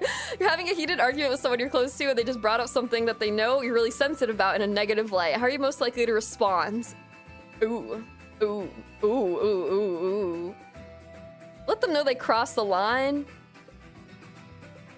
Yeah, I would say let them know they crossed the line. Yeah. You've just woken up and it's a work or school day. What are you most likely to do for yourself within the first hour of being awake? Make a coffee. Make a coffee. Play a game of Pokemon Champions on my phone. And then lock in. Yeah. Just the basics. Eat breakfast, take a shower. None of these are exactly right to my routine. Oh my god, another good song. Second Dark Matter Battle. From Gates to Infinity, I think. Or wait, or is this from a Super Masuda? Did I forget? So, such a good song. Slowly eat breakfast and watch internet videos. I don't have time for that. None of these are right. I'll hit snooze. I hit snooze like 6 times. You're in the self-help section of the bookstore. What are you most likely looking for? How to think for dummies. Financial success, spiritual fulfillment, eating habits, getting good at Pokemon VGC. Increasing productivity. Ooh. I think, or mental health. I mean, mental health issues makes it sound bad, but I would say mental health. Probably the best, yeah. Because if you have good mental health, you can do anything. You express a strong opinion in a group conversation, it's immediately challenged by someone in the group. Nobody jumps to your defense. How are you most likely to react? Ooh, ooh, ooh, ooh. I walk back my opinion a little bit. Ooh, backpedal. Ooh. Ooh. I wouldn't. See, the thing is, I would never get in this situation in the first place. Okay, you express a strong opinion in a group conversation. It's immediately challenged by someone in the group and nobody defends you. All right, so it's like, okay. So basically we're saying Dedenne is viable in competitive Pokemon, okay? And then someone's like, actually, no, it's not. What do I do? Pretend like I was just joking. Definitely. I was joking. It was just a joke. You're doing a task, you suddenly realize that it's much more time sensitive than you were expecting. How will this most likely make you feel? Oh. Oh no. Meaning it's due sooner? Yeah, escape room, yes.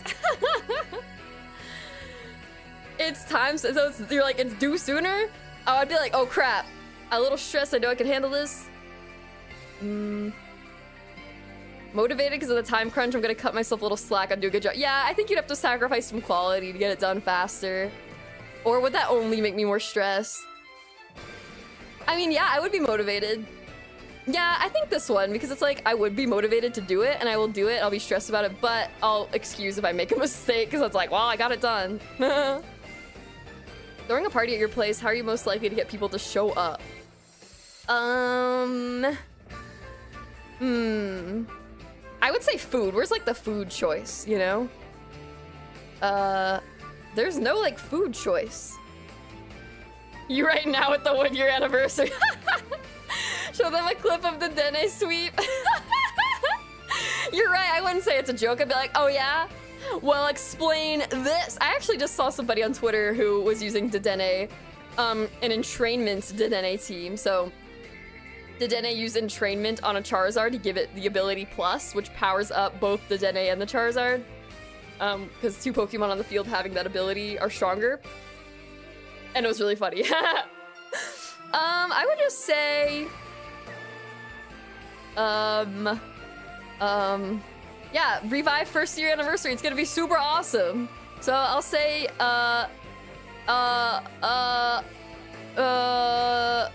there's a special reason. Yeah, if I'm throwing a party, there's a special reason. I don't think my friends want to miss it. That's it. That's it right there. Perfect. Very rare Milz Malakite party. Like my birthday party. Revive's first year anniversary party. I saw Dedenne earlier in an all-electric team. I beat them. Sorry. No, how you beat Dedenne is you forfeit when you see Dedenne on site. You forfeit it.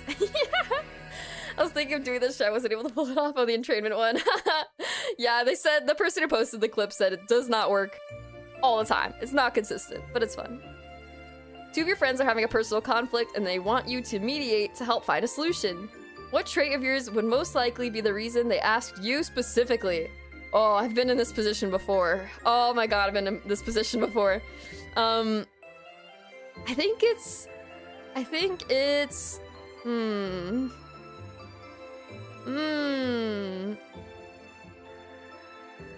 Authority. I'm good at making firm decisions.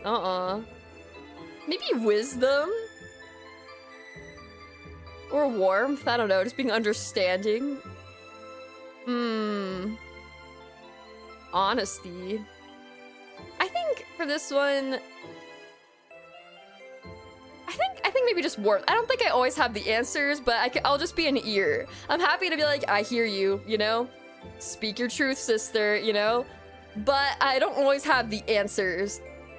I don't know if I could always see, like, both sides necessarily, so I'll just say warmth. I'm gonna be a fire type, guys. Get ready. My Aggron was hungry for Dedenne meat. No. Hi, Milz Malakite. Well, hello, Danny. Welcome in. Welcome, Hardy. Welcome, guys. How are you guys doing today? We're getting philosophical up in here. This quiz really likes to assume I have friends. I know, the other one assumed we were all in school. This one assumes we have friends. You're at a giant multi-stage music festival. Where are you most likely to be found? Giant multi-stage music festival. I like to go to shows and I like to be off to the side, specifically. Like, towards the front, off to the side. So, yeah, somewhere on the edge of the crowd where it's not densely packed. Yeah. Yeah. Not, like, way off in the distance, but I think I used to be a mosh pit. I used to go to the mosh pit, but those days are over. I'm too old for that now. So usually at the edge, like the front towards the edge is the best spot, I think. Still get a good view of the stage, but you're not in the middle of everybody. Which of the following physically or emotionally intense jobs do you think would be the least likely to overwhelm you? Hold on, I think my DJ set ended. Run it back. Let's go.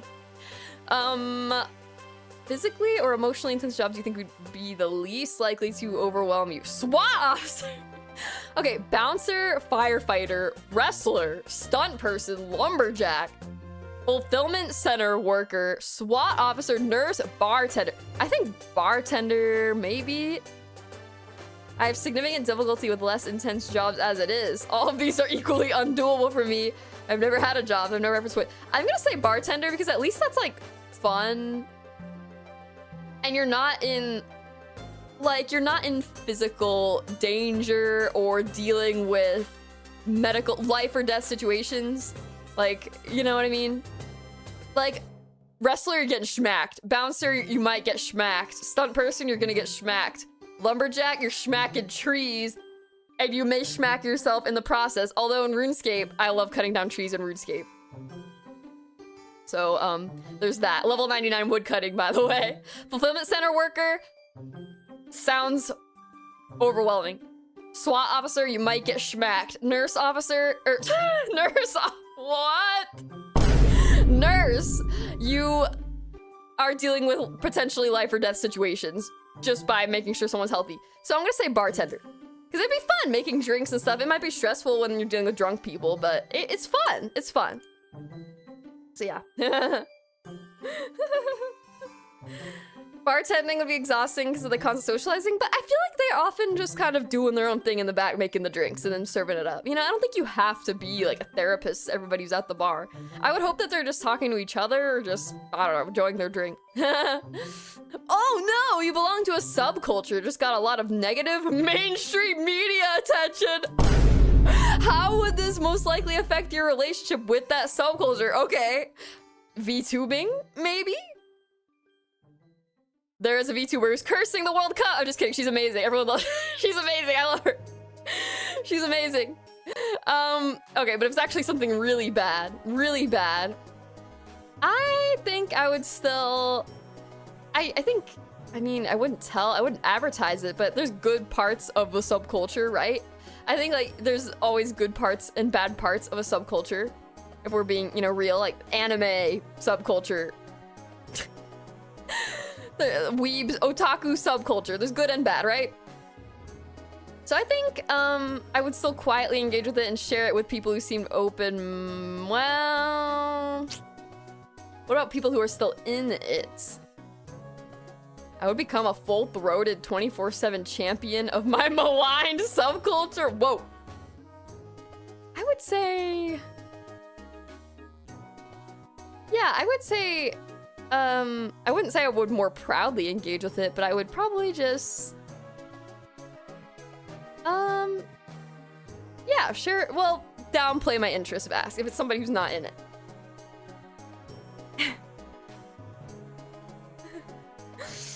You are a student and you have a really big test coming up. How are you most likely to handle this? Oh my god. Scantron PTSD. Alright, I'm gonna go fast. Yeah, let's study and get... Let's study a lot to get a... Study a little, get a decent passing grade. Yeah. Friend asks you for a favor that might actually take some effort on your part. What are you most likely to consider first before replying? If I have time, energy, da-da-da. I think... Is anyone else that they could ask? Always happy to help. Even if I'm growing internally. I would say if I have the... time. Yeah. Around the subculture of my favorite niche micro celebrity, I'd still engage with it. Yeah, here. I'll drink to that. You all would still engage with the subculture, right? For the sake of your favorite niche internet micro celebrity, you would, right? I know you would. You don't have work, school, or any pressing responsibilities, and it's a sunny and mild day outside. What are you most likely to do about it? Oh my god, stop, please. Ooh, sunny and mild day. Are we talking like 60 degrees? I would make sure to go outside at some point. I don't know if I need to be out there all day, but I would definitely make sure to go outside at some point. You're on a first date with someone who barely knows you and has no friends in common with you. If your date asks, what secrets would you be willing to share about yourself? So somebody, a complete stranger, basically. What secrets would you share?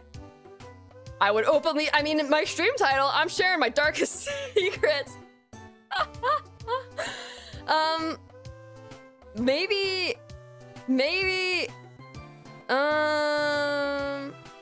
I would adjust the details of my personal life based on what I think they would like. Yeah, I think that makes more sense. I mean, this goes for any conversation with anybody you don't know very well. You want to kind of understand who the audience is of that conversation. Like, am I gonna tell, like, somebody who knows nothing about video games about competitive Pokemon? No, you know? I don't know. Secret? I know, it's the first, yeah, it's the first one. Like, for real, relax. Feel it's time for a change. You're reorganizing everything in your bedroom, including the furniture. What aspects of your life is this new layout most likely to support? Bedtime ritual, productivity, exercise, friends, social life, relaxation, and leisure. I would say I want it to be as cozy as possible. Yeah, based on aesthetics. Yeah, I would say aesthetics. I want the room to be cozy. You've taken an intercontinental train to an unfamiliar city, and you realize that some wires got crossed, and you don't actually have anywhere to stay. How are you most likely to handle this? Intercontinental train to an unfamiliar city, and you don't have anywhere to stay. Oh my god. Find a hostel, cheap motel, nice hotel. Just meet up, hit a stranger and ask to stay with them? No! You're gonna die! Oh my god, sleep in the terminal? I would say, honestly, find a cheap motel. Yeah, just... I mean, how nice are we talking for a nice hotel? Because, like, maybe it's worth the price to deal with the trauma. Like, maybe it's worth it to get yourself through a traumatic experience, treat yourself a little bit. Turn lemons into lemonade, you know? Lemons into lemonade. Ashy Raid! Thank Thank you so much for the raid, Ashy! And sweethearts, welcome in! Welcome, welcome! Thank you so much for the raid! Thank you! Hamu, hi there! If you don't know who I am, I'm Milz Malakite, chuunibyou Gem Hamster, Vir2alVerse Generation 1 Revive! I'm Ashy's gem mate! I stole that one from her. Thanks, Ashy, I stole your joke. Take that! I hope you guys had a fun time playing Stellar Blade! How was it? How was it? Is it everything you ever wanted? Is it fun? If the game's not fun, why bother? I'm sure it's a fun time. It always is with Ashy. Yeah! Thank you so much for the raid. Welcome, welcome! We're getting philosophical with it today, guys. We've had so many discussions about life and what you should strive for, what's most important, how do you handle the twists and turns of this journey we call life. But Pokemon! From a Pokemon lens, we took the Pokemon Mystery Dungeon quiz and found out that I'm either a Pikachu or a Charmander. That one seemed pretty inaccurate, that personality quiz. This one is supposed to be, like, scientifically accurate. Yo, the Dot Hacker Keyblade Master! Welcome to Glimmer Gang! Thank you for joining our ranks and bolstering the power of the Milz. We're happy to have you here. Thank you, thank you. Did you get Bidoof yet? No, I got Pikachu or getting Pikachu is pretty funny for a personality quiz. I think I did do what is in the thumbnail, where I got a 0 on the personality quiz. I'm just kidding. I failed the personality test. I am the first one to fail a BuzzFeed quiz. I didn't study enough, guys. Didn't study. But yeah, thank you so much, Ashy, for the raid. If you need to go relax, take care of yourself, feel free to do so. I'll take care of the sweethearts. Leave it to me. I got this. Anyway, we're trying to figure out what we would do if we ended up on a train, ended up somewhere we don't know, and there's nowhere to stay. I'm gonna say find a nice hotel. Give me that continental breakfast, baby. Did you know that the reason it's called continental breakfast is because of business travelers? Hold on a second. Origin of continental breakfast. So the continental breakfast is what you get, like the free breakfast you get in a hotel, right? But it's because of continental breakfast is a standard term throughout the hotel industry. Refers to continental Europe, which includes France, Spain, Italy, and Portugal. These countries generally were areas where people liked to eat carb-centric light breakfasts that were quick and on the go. So, hotels in Europe started using the term continental as a marketing phrase to distinguish their breakfasts as elegant, fast, and light for those coming from those areas, as well as businessmen who did not have time for a long meal. I quote Reader's Digest. Anyway, so there you go. There's some trivia. Dude, can I copy your answers to the personality test? No! You don't want to. You'll get a 0 or Pikachu. Because it's the best breakfast on the continent. Duh. True. Give me those powdery scrambled eggs. Give me the scrambled eggs that were made from pouring water in a tub of powder. I still don't know what sorcery that is, how that even works, but I'm not gonna question it because it's tasty.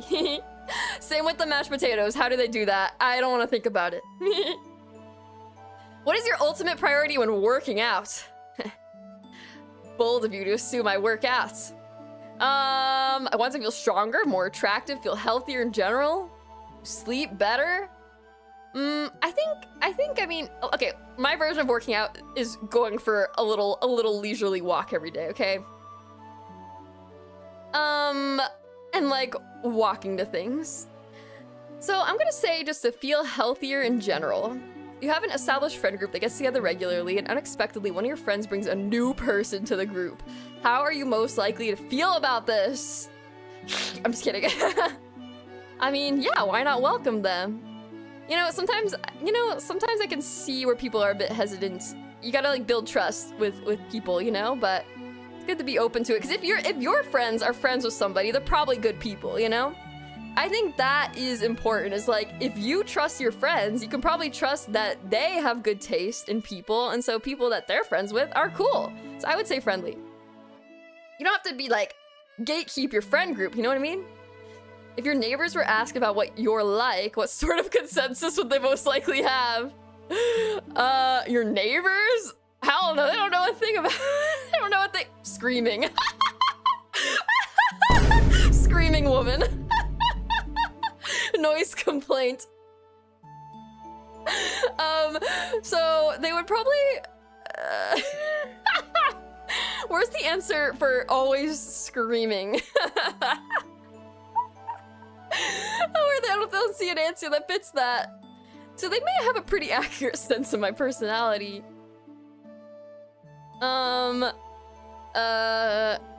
They wouldn't be, they don't really know me though. There's no choice for she screams all the time. So they don't know me well. I think that's the right one.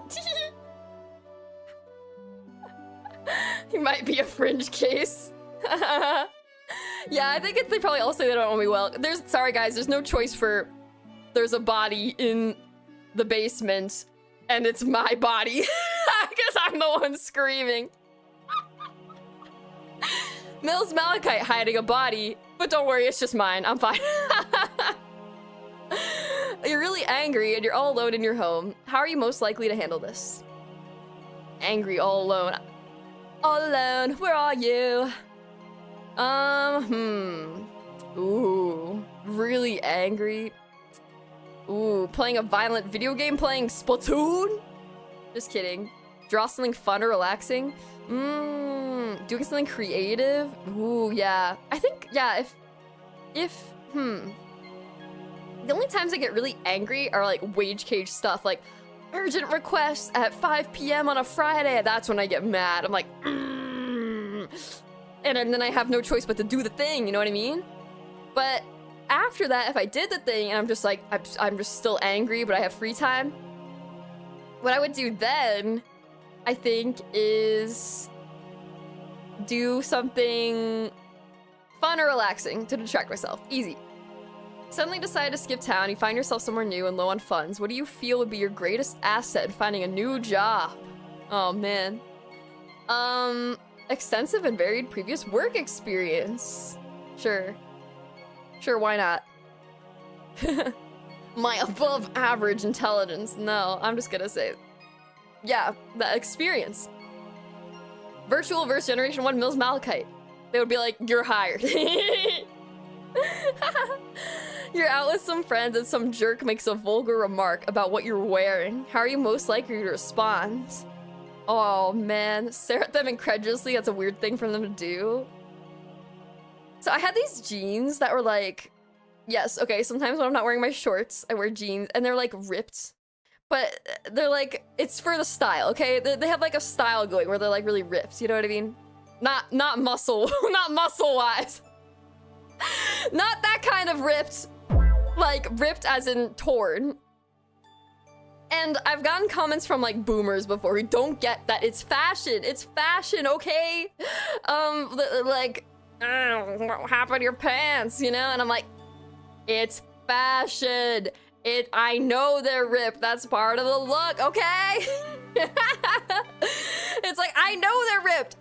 You think I didn't look at these pants and decide to wear them? I know they're ripped. It's called fashion, sweetie. Look it up. Yeah. So I'm kind of thinking about that. It's not says vulgar though. This says vulgar. So I would just probably whoa, look at this last answer. What? Get in a relationship with them for at least 3 months? What?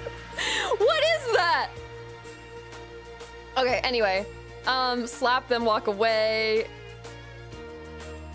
I would stare at them and I'd be like, what? You just did that? Okay. Your friend is moving to a new place in the same town and you and a few other friends have gone over to help out. What are you most likely doing?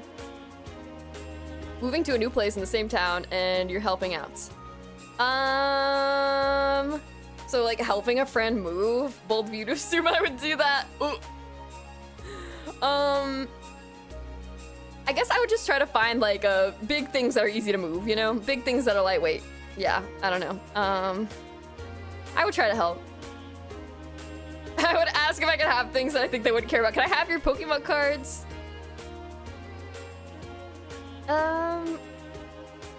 Yeah, I try to find the biggest things I can move by myself that aren't super heavy. You've been sitting at a desk, because then it, okay, because hear me out, because then it looks like you're helping more, but you're doing fewer things, you know what I mean? Yeah.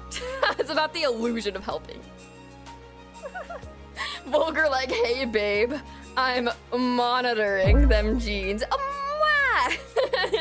Yeah, I see what you did there. Last options for those people that are really messed over the head. Yeah, for real. What type would you get in this This is a Pokemon quiz. Reminder, Pokemon. What type would you get if you put those answers that you would get in a relationship with a person who made a vulgar remark about your clothing? Would that be, I don't know, what type would that be? Dark type, maybe? Maybe dark type. Or maybe ghosts, because you're dead inside. You've been sitting at a desk working on the same thing for several hours and only getting up periodically to use the bathroom. How are you most likely to feel in this moment? Hungry. Yeah, hungry. Productive, maybe. Hungry. Long time without eating. I want a snack. And even if I'm not actually hungry, after working on the same thing for a long time, I feel like you need a little pick-me-up to, you know, keep you going. Like, for fun. Eating for fun. Poison types, it's toxic. True. That makes more sense. That makes more sense. You're on a first date with someone at a karaoke dance night. Whoa. What will you most likely do to try and impress them here? Karaoke. Wait, I'm sorry. I'm not following. Karaoke dance night. What? Karaoke dance night? They're just combining... I mean, people dance to karaoke, I guess? I don't know, man. None of these. These all... No. No. No. No. I mean, we're just looking... Just watching the spectacle would be funny. Ignore and just have a conversation with them. Sing an impressively difficult song is slightly beyond my vocal range. So you could either sing or dance here. Wow. I mean, buy me an expensive drink. I would not. I don't know, man. None of these seem right. Where's just like watch the people who are singing, dancing. That would be fun. You know. I'm gonna impress my date by getting him to spend more money on me. I know. I don't get that one. I don't get that one. Let's just sing a song. You're volunteering at a place with a lot of different tasks, but work is going unusually slow for your specific assignment, to the point of being nearly non-existent. What are you most likely to do about it? Huh? Wait. A lot of different tasks. You're volunteering. Work is going slow for your assignment. It doesn't... Basically, nothing's happening. Oh, okay. So it's just like a slow day. I would go on my phone. Yeah, play Pokemon Champions. Ask if I can go home early. Yeah, no, I would ask the person, is there anything I can help with? And then if they say, nope, I would go home. Yeah, that's what I would do. They'd be like, oh, you can go home. There's nothing else to do. Because then I at least tried, you know? I can feel good about that. Hi, welcome in. You suspect that someone you live with has been stealing money from you, either cash or using your credit card. How are you most likely to handle this? Whoa. Whoa. Casually mention that my money's gone missing and watch their reaction. Somebody's been taking my money. Directly ask them. Confidently accuse them. Start taking money from their wallet. Set a trap with a glitter bomb. Yeah, I think either hiding the wallet, canceling your credit card, getting a new one, or just stop carrying cash altogether. I think that would be good. Just prevent them from doing it. And if they still find a way to do it, then you confront them. But like, why not try to just like... Because then if you prevent them from doing it altogether, they're gonna be like, oh crap, I got found out, you know? Sorry, this song's getting loud. It's like quiet and then loud. See, I would do that one. I would hide it, and then that way they know, oh, I've been found. File a police report. Real. What the heck? We only have 8 questions left, guys. You call in a favor from a friend and they do it, but then afterwards you learn that they really didn't want to.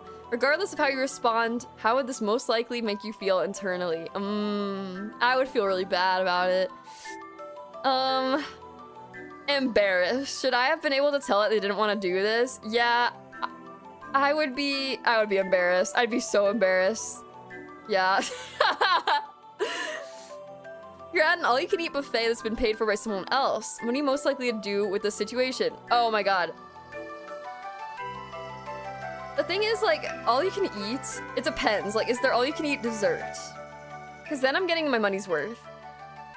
But, like, otherwise, probably not. Like, for me, it'd probably just be more affordable to get an actual meal, because I eat that much anyway. Like, a normal meal size, you know what I mean? I'm hamster. But if there's unlimited dessert, now we're talking. I'm just kidding. Eat as much as feels natural or comfortable. But yeah, there are some people who, like, for all you can eat, they try to just... Do you guys try to, like, literally eat as much as you can until you're bursting at the seams? Because I can never do that. But there's, like, that's the point of it, you know? That's the name of the game. All you can eat. I think of, like, all you can eat, like, sushi. I don't like food in general, so I don't eat anything? Wait, who would put this? Alright, I'm just gonna say I eat as much as feels natural, comfortable. Boring answer, I'm gonna be normal type. Yeah, I'm eating it all. I make the most of it. So you're those people. Yeah, but then, like, I don't know, they might charge you if you leave food on your plate, I don't know. You've been sucked into a drawn-out argument with a family member and they're not letting it go. What is most likely the last thing that you're doing before you just walk away from them? Don't talk to me again! Crying, yelling, or screaming, talking more loudly than... I would probably cry. Arguing with a family member? I'd probably just cry. Full-on physical fight? Pushing them? Breaking something? Punching or kicking things? I would probably cry, yeah, if I'm being for real. Sadhamster.jpg. You have an art form that you love, but you feel that it's too niche to be a viable career. What would you most likely do with this art form? Yes. Paper mache de Denis is my art form of choice. I'm just kidding. Do you master it to see if it's worth exploring? Or if people will pay you to do that thing? Practice it, enjoy it. Thinking about getting paid would ruin the fun anyway. Trying to master it would ruin the fun anyway. Drop it. I would say... Okay, so art form that you love is too neat. It's about fun. Are you having fun? Are you having fun? Are you having fun? But, like, I don't know if I agree with either of these. Like, thinking about getting paid would ruin the fun. Like, obviously it's fine to monetize your hobbies. Or enjoy it. Trying to master it would ruin the fun anyway. This goes with what we were saying before, where it's like, it's good to push yourself to be better at something, but you don't want to hold yourself to, like, I have to be the best. I have to master this thing. So, I don't know. It's either one of these two for me. But, like, I don't think either of these are necessarily bad. Would ruin the fun.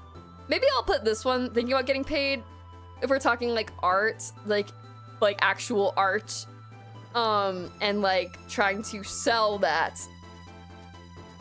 I think it could very much like feel like a job if you get stuck in that headspace, and then you might lose inspiration. So I'll just put that one, but not for everything. Totally fine to monetize your art hobby. Take commissions, artists, do it. This stream appeared just as I was doing a Pokemon quiz out of boredom. This should be destiny or just the algorithm spying me. Whoa, welcome in, welcome in.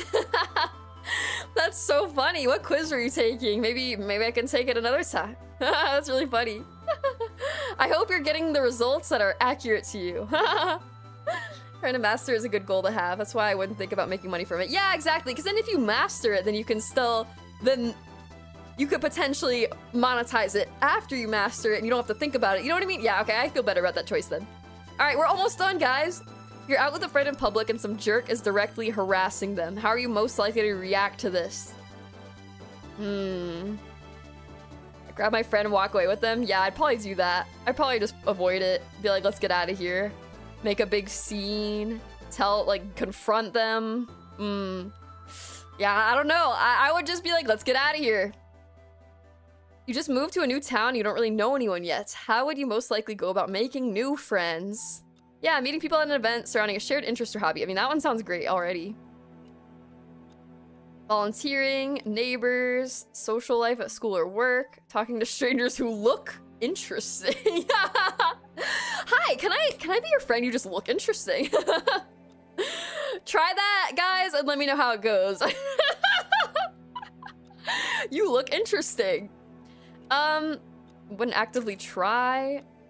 I think I would say, yeah, shared interest or hobby for sure. Like, go to a tournament for Pokemon. You know, you can meet people there, that kind of thing. That would be a good first step. You're leaving the grocery store on a busy day. On your way out, you notice that an empty shopping cart is blocking an otherwise free parking space. What are you most likely to do? Honestly, I'm leaving. Am I driving away or am I passing by? Honestly, guys, I think... honestly, I think I just ignore it. I'm sorry. It's just like, if there's other spots available, then it's like... If it's close by, I'll do it. If it's close by, I'll do it, but like, I'm not gonna go out of my way if that makes sense, if it's far away. I don't know, guys. I would push it out of the way on, yeah, I would maybe do this. I would probably just like push it out of the way, but not all the way to the corral. Wow, we're talking about shopping carts. Hi, can I be your friend? You look interesting. Oh, of course. I've just talked to interesting strangers, LOL. They usually look like that because they want to be talked to. Oh, you know, I never really thought of it that way before. People who, like, look interesting on purpose as a conversation starter. I never thought about that before. You're right. I mean, maybe. Has it worked? Are they happy to talk about themselves? Maybe. Failed the shopping cart test. I'm gonna say push it out of the way. I think I've done this before. I'm actually trying to remember what I did in that situation. The shopping cart, it was my canon event. What can I say? Someone you live with is going through a bad breakup and you know about it because you could hear them in their room either having loud and angry phone calls or just yelling to nobody. It's hard to tell. What is your most likely response to this? Avoid them and don't mention anything. Knock on their door and tell them to keep it down. Oh. I would ask if they're okay. Ask them directly, find out what's going on if they want to talk about it. Leaving a note. Wouldn't block the sound, leave myself open and available, but only if they initiate it. Yeah, I would say maybe... start yelling in my room, look for a new place. I would say... I would ask them what's going on. What's going on? Because, like, you don't want to live with the sound of the yelling. That sounds horrible. Although just, like, letting them initiate it would be better. But, like, yeah, you might have to just talk about it. Be like, yo, what's going on? All right, last question.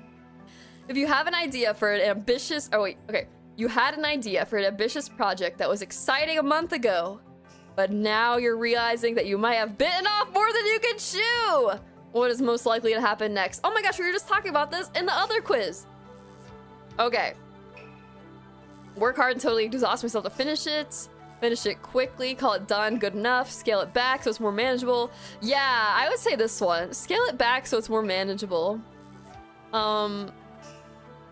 If it's like really big. Get help, put it on the back burner. Work on it more casually.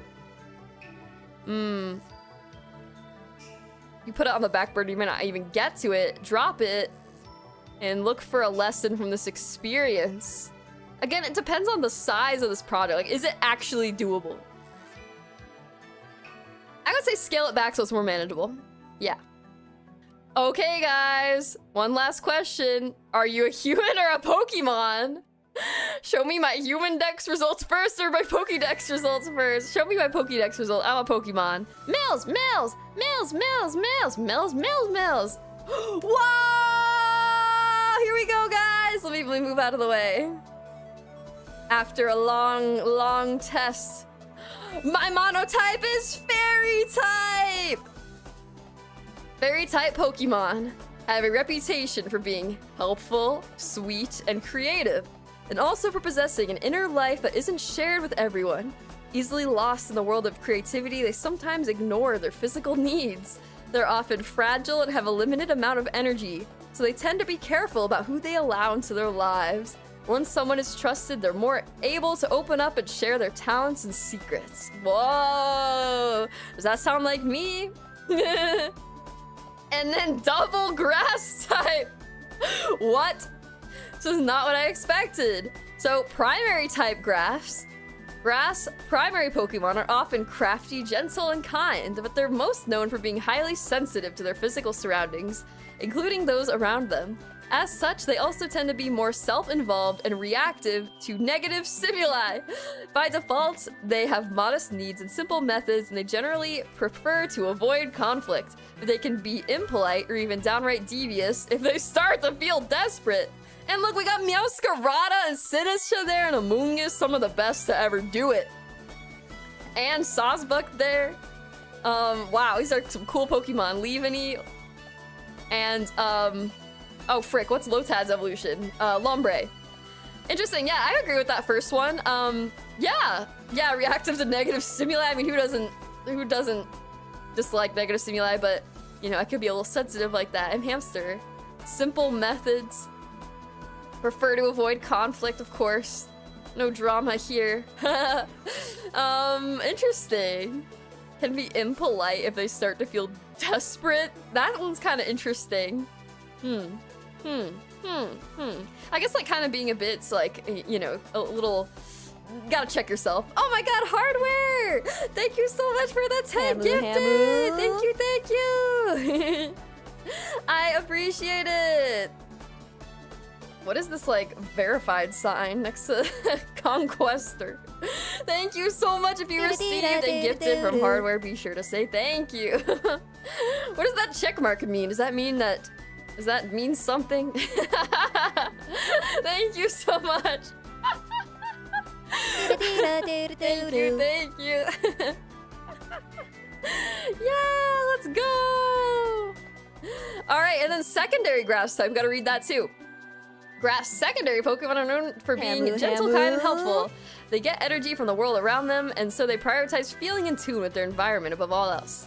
They're often so serene that they blend to their surroundings. They're often valued by humans for what they make, but their own needs are usually simple. They mostly just want to be in a comfortable place while exerting as little effort as possible. What? Okay, interesting. Yeah, I mean, this is more accurate than the other one. Yeah. So my Pokédex entry says body focus. These are my like attributes, I guess. And we can look at my stats as well. Whether it's preference, a necessity, or an intense habit, you have a notable relationship with your physical well-being, especially surrounding the unique food you eat, special way you sleep. This information is vital to be aware of for those living with Pokemon like you. Yeah, special way I sleep. Sure. Discerning environment. Whether you prefer it to be hot, cold, dry, wet, sunny, dark, or in some alternate plane of existence. I love alternate planes of existence. You need your physical surroundings to be a certain way in order to be happy and or healthy. Energy from environments. Your primary food source is the energy of your preferred surroundings. Whether it's natural, like a bright sunny day, or a raging thunderstorm, or human-made, like a delicious power plant, or a flavorful toxic waste dump. Yes. Alright guys, peep the base stats. 90 HP, 60 attack, 50 defense, 80 special attack, 90 special defense, 70 speed. No! I'm a Pokemon with high special defense. No. I'm never beating the allegations. No! Okay, and our abilities, Leaf Guard. When you're in harsh sunlight, you can't be affected by status conditions. No burn from Zard Y heat wave here. Take that. Although I might get one shot. It's fine. No Will-O-Wisp from Rotom. Yeah, no Venusaur Chlorophyll Sleep Powder here. Nope. Second ability, Gluttony. If you're holding a berry to be eaten when HP is low, you'll eat it when HP drops to half or less. Oh, okay. Isn't that when you eat berries anyway? Like citrus berries kick in when it's less than half. What? So which berries is it referring to that where HP needs to be low? Is that like other? It's not citrus berry, I assume. Okay, well, that's that. Hidden ability is Lightning Rod. Electric type moves don't damage you and instead boost your special attack stat. That's pretty sick. Okay, Lightning Rod and Leaf Guard are cool. Yeah, Lightning Rod, because the Dene powers you up with Discharge. You're so right. There's no way my Oshi has high special defense. I'm sorry. I'm never beating the allegation. 1/2 is a lot sooner. Okay, gotcha. That's when it's less than a 4. Got it. I see. All right, well, I will eat that berry sooner. I'm not dying, and I'm not getting affected by status conditions or electric type moves. Yeah, I'm the coolest grass type or fairy type around. What's the human dex? What is the human dex? I'm a little scared. So yeah, that's me. That is my Pokemon types. I'm trying to reflect on this a bit more. I don't really want to look at the human dex. I was here for the Pokemon results, you know? Counter to Mega Raichu? True. I guess I'll press it and see what happens. I'm a little scared. I like the I'm gonna screenshot this one. Ba-ba. Okay, I took a screenshot. Ja-ja! Gonna send it to myself. Actually, I'll put it in the hamster burrow on Discord. There we go. There's my results. All right. Documented for the ages now. Well, now I have found myself. So if I ever get lost, I could once again return to what is true. Meowscarada! Meow! I'm a Meowscarada. Actually, guys, I'm pretty sure I'm a Sinistcha based on the grass typing, high special defense. I might be a Sinistcha. But yeah, fairy type's actually pretty dope. All right, human dex. Oh. Oh, okay, it just shows the, oh, okay. It just shows the descriptors without the Pokédex. I see. That's fine. Oh wait, I could have saved a screenshot. Sorry, I'm stupid. Whatever. Anyway, we did it! Click the numbers. Nothing happens when I click the numbers. Oh, these, oh! Oh, wait, oh, yo, wait, what? Oh, okay. Wow, I was really grass type. Oh, okay, I didn't realize there were 1, 2, 3. I'm not gonna read all of these though, but interesting. My second monotype was grass and then water, not too far behind. No rock type, no dragon, no seal. So disappointing. I'm just kidding. And then my primaries, grass, ice, water again. So water was my third in both. And then secondary, grass, ice, fairy. Rabambi! It's Rabambi! Interesting. Yeah. I mean, I'm gonna trust that the grass is more accurate. Fairy grass. There you go, guys. Your second monotype was steel. Lucky. That's so cool.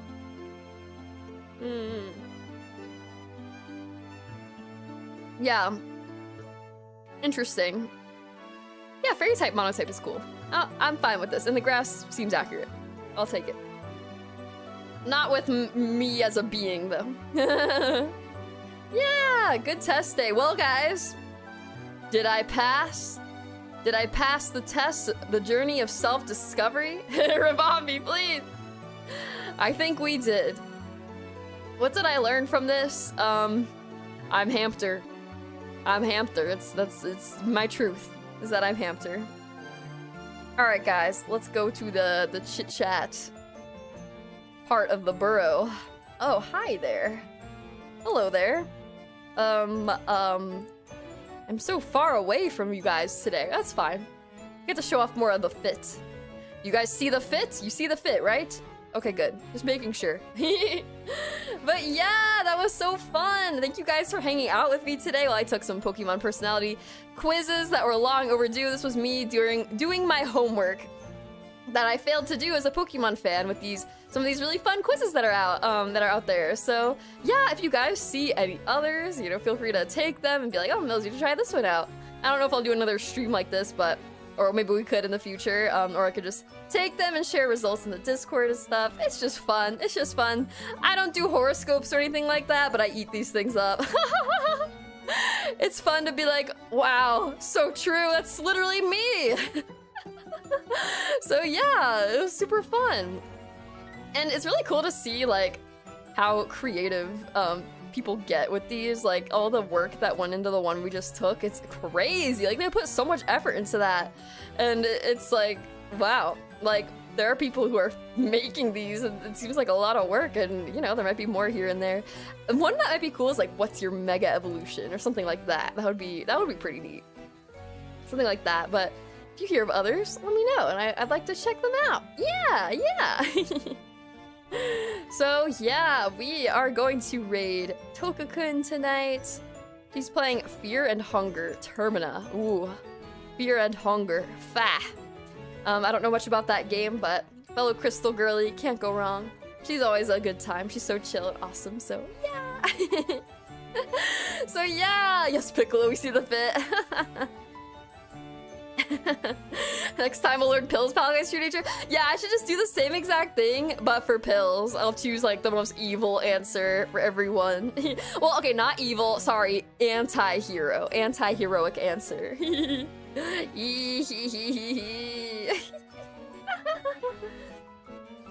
Guys, okay, I got stuck. It wouldn't let me unpink. It wouldn't let me unpink. It was stuck for a second. I was like, what's happening? Go back, go back. It's an amazing game with insane lore. Yeah, I don't know much about it. Yeah, I guess I'll find out. Following along with the quiz was super fun. Nice. Pills growing in power. Yeah, soon I'm never gonna be able to come back.